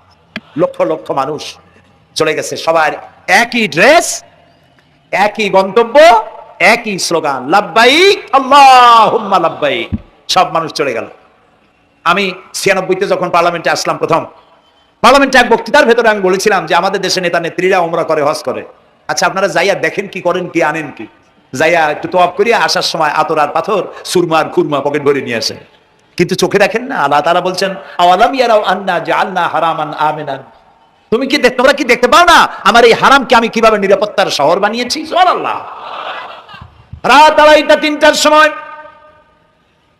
চাঁদের মতো সুন্দরী যুবতী মেয়ে, একাকিনী কোন পুরুষ সঙ্গী ছাড়া, নিজের ডেরা, নিজের তাবু ফেলে কাবা শরীফের ভিতরে এসে গেল, লক্ষ লক্ষ পুরুষের মধ্য দিয়ে আল্লাহর ঘর তওয়াফ করলো, তাহাজ্জুদের নামাজ আদায় করলো, এরপরে দোয়া দুরূদ করে কান্নাকাটি করে মেয়ে লোকটি একাকী লক্ষ লক্ষ মানুষের মধ্য দিয়ে নিজের ঘরে ফিরে গেল। কোন পুরুষের একবার তার চেহারার দিকে নজর পড়েছে তো দ্বিতীয়বার তার রূপ উপভোগ করার মতো সাহস কারো মনের মধ্যে জাগে না। হাজার বছরের ইতিহাস, মক্কা থেকে, মদিনা থেকে, আরাফাত থেকে, মুজদালিফা থেকে, মিনা থেকে একটা নারী লাঞ্ছিতা হয়েছে, ধর্ষিতা হয়েছে, অপমানিত হয়েছে, এর ইতিহাস নয়। প্রিয় ভাই সব, প্রসঙ্গক্রমে এই টঙ্গী লক্ষ লক্ষ লোকেদের সমাবেশ হয়, আলহামদুলিল্লাহ বলে। হতেই পারে তাবলীগী জামাতের ভাইরা এখানে উপস্থিত হন, সারা দেশ থেকে, বিভিন্ন দেশ থেকেও লোকজন আসে, এক জায়গায় বসে আল্লাহ বিল্লাহ করে, মোনাজাত করে। এটা মনে আসলো তাই বলতেছি। কেউ কেউ এটাকে খুব বাড়াবাড়ি করেন। সে বাড়াবাড়িটা হলো, কেউ কেউ বলেন আরাফাতের পরেই দ্বিতীয় এই সমাবেশ।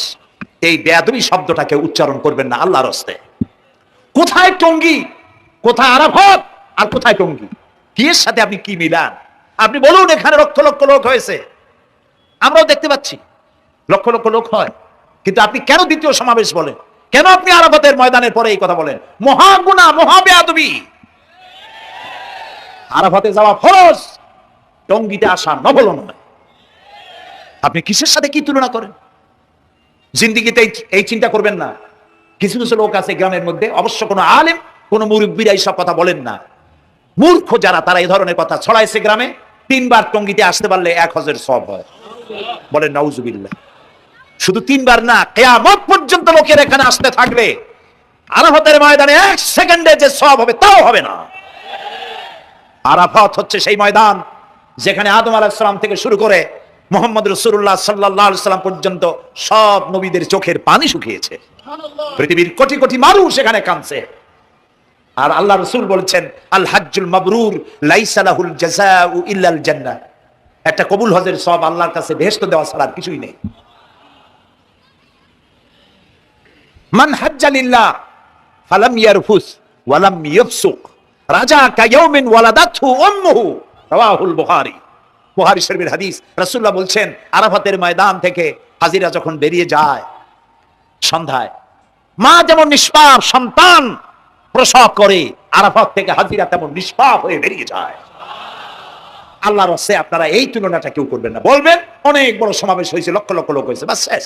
এটা দ্বিতীয় সমাবেশ, আরাফাতের পরে এটা দ্বিতীয় স্থান অবলম্বন করেছে, এইসব বাজে কথা আর একদিন বলবেন না। মহাবে আদমি যদি কেউ বলে থাকেন আস্তাগফিরুল্লাহ পড়ুন, পড়েন আস্তাগফিরুল্লাহ। আল্লাহ সবাইকে ক্ষমা করুন, বলুন আমিন। এখানে আসলে দোয়া কবুল হবেই, কোনো গ্যারান্টি নাই, কোনো গ্যারান্টি নাই। কিন্তু রাসূলুল্লাহ বলেছেন আরাফাতের ময়দানে দোয়া কবুল হয়। রাসূলুল্লাহ বলেছেন আল্লাহর ঘরের কাছে দাঁড়ায়া মুলতাজিমে দাঁড়ায়া এমন কোন দোয়া করি নাই যে আল্লাহ কবুল করেন নাই। কাজে এই সব চিন্তা করবেন না প্রিয় ভাই। সব রাসূলের প্রতি ঈমান আনতে হলে রাসূলের জীবনকে জানতে হবে। রাসূলের জীবন আমরা অনেকেই জানি না। বাংলা ভাষায় বহুত বইপত্র বেরিয়েছে রাসূলের জীবনী সংক্রান্ত, মেহেরবানি করে কিনবেন এবং পড়বেন। রাসূলের প্রতি ঈমানের অর্থ হলো রাসূলুল্লাহর পা থেকে শুরু করে মাথা পর্যন্ত সবটা আমল করা এবং তাকে মোহাব্বত করা। রাসূলকে কি করবো আমরা? कि मोहम्मद से वफा तूने तू हम तेरे हैं, ये जहां चीज ही क्या लोहो कलम तेरे हैं। मोहम्मद सल्लल्लाहु अलैहि वसल्लमेর সঙ্গে যদি তুমি মহব্বতের কানেকশন জুড়িয়ে দিতে পারো, তার অনুসরণ আর অনুকরণ যদি করতে পারো, আকাশ আর জমিন তো দূরের কথা, লৌহ কলম পর্যন্ত আল্লাহ তোমার জন্য করে দেবে। নবী করিম সাল্লাল্লাহু আলাইহি ওয়াসাল্লামের উপর ঈমান আনার অর্থ হলো তার অনুসরণ অনুকরণ করা। 3 নম্বরে ওয়াতুজাহিদুনা ফি সাবিলিল্লাহি বিআমওয়ালিকুম ওয়া আনফুসিকুম, আল্লাহর রাস্তায় লড়াই করো জান দিয়া আর মাল দিয়া। কি দিয়া কোন তো? জান দিয়া আর মাল দিয়া। আমরা কিন্তু বলি হুজুর আসি আপনার সাথে, আপনার পিছনে আসি, জানটা দিয়ে দেব। এই মানুষরা খুব চালাক। আপনি জান দিলে তো মাল থেকে যাবে। আগে দেবেন কি? মাল, পরে দেবেন জান। মাল দিতে হবে, জান দিতে হবে আল্লাহর দ্বীন প্রতিষ্ঠার জন্য। রাসূলুল্লাহ জীবন দিয়ে, সাহাবায়ে কেরাম জীবন দিয়েছেন, রাসূলুল্লাহ রক্ত দিয়েছেন, দান মোবারক শহীদ হয়েছে। আমি দেখেছি ওহদের মাঠে, আমি ওহদে যখন সফর করেছি, আল্লাহ বহুবার নিয়েছেন আলহামদুলিল্লাহ। আমাকে সেখানকার একজন আলেম মদিনার, তিনি আমাকে নিয়ে গেলেন ওহদে বেশ কয়েক বছর আগে।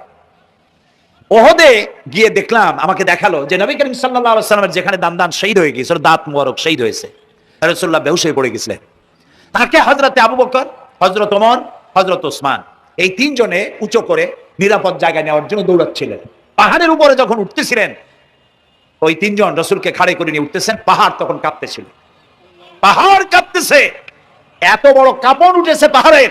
পাহাড় সেই এলাকা থেকে কাগজ কাটলে, কেচি দিয়ে কাগজ কাটলে যেমন রেজা রেজা হয়ে যায়, আমার নিজের চোখে আমি দেখলাম। তিনি আমাকে দেখালেন এই সেই এলাকা যেখানে রাসূলকে উঠানো হয়েছিল। পাহাড় আল্লাহর ভয়তে কাঁপতেছিল তরতর করে। সেই উঁচা জায়গা, একটা বিশ্রামের মতো জায়গা পাহাড়ের মধ্যে, সেইখানে তাকে নিয়ে যখন রাসূলকে যখন শোনা হচ্ছিল, পাহাড় কাঁপতেছে। নবী করিম সাল্লাল্লাহু আলাইহি ওয়াসাল্লাম তখন বলছেন, উসবুতি ইয়া জিবাল, উসবুতি ইয়া জিবাল, ইন্নাকা আলাইয়া নবিয়্যান ওয়াস সিদ্দিকিন ওয়াস শাহীরাইন। হে পাহাড়, উসবুতি ইয়া জিবাল, হে পাহাড়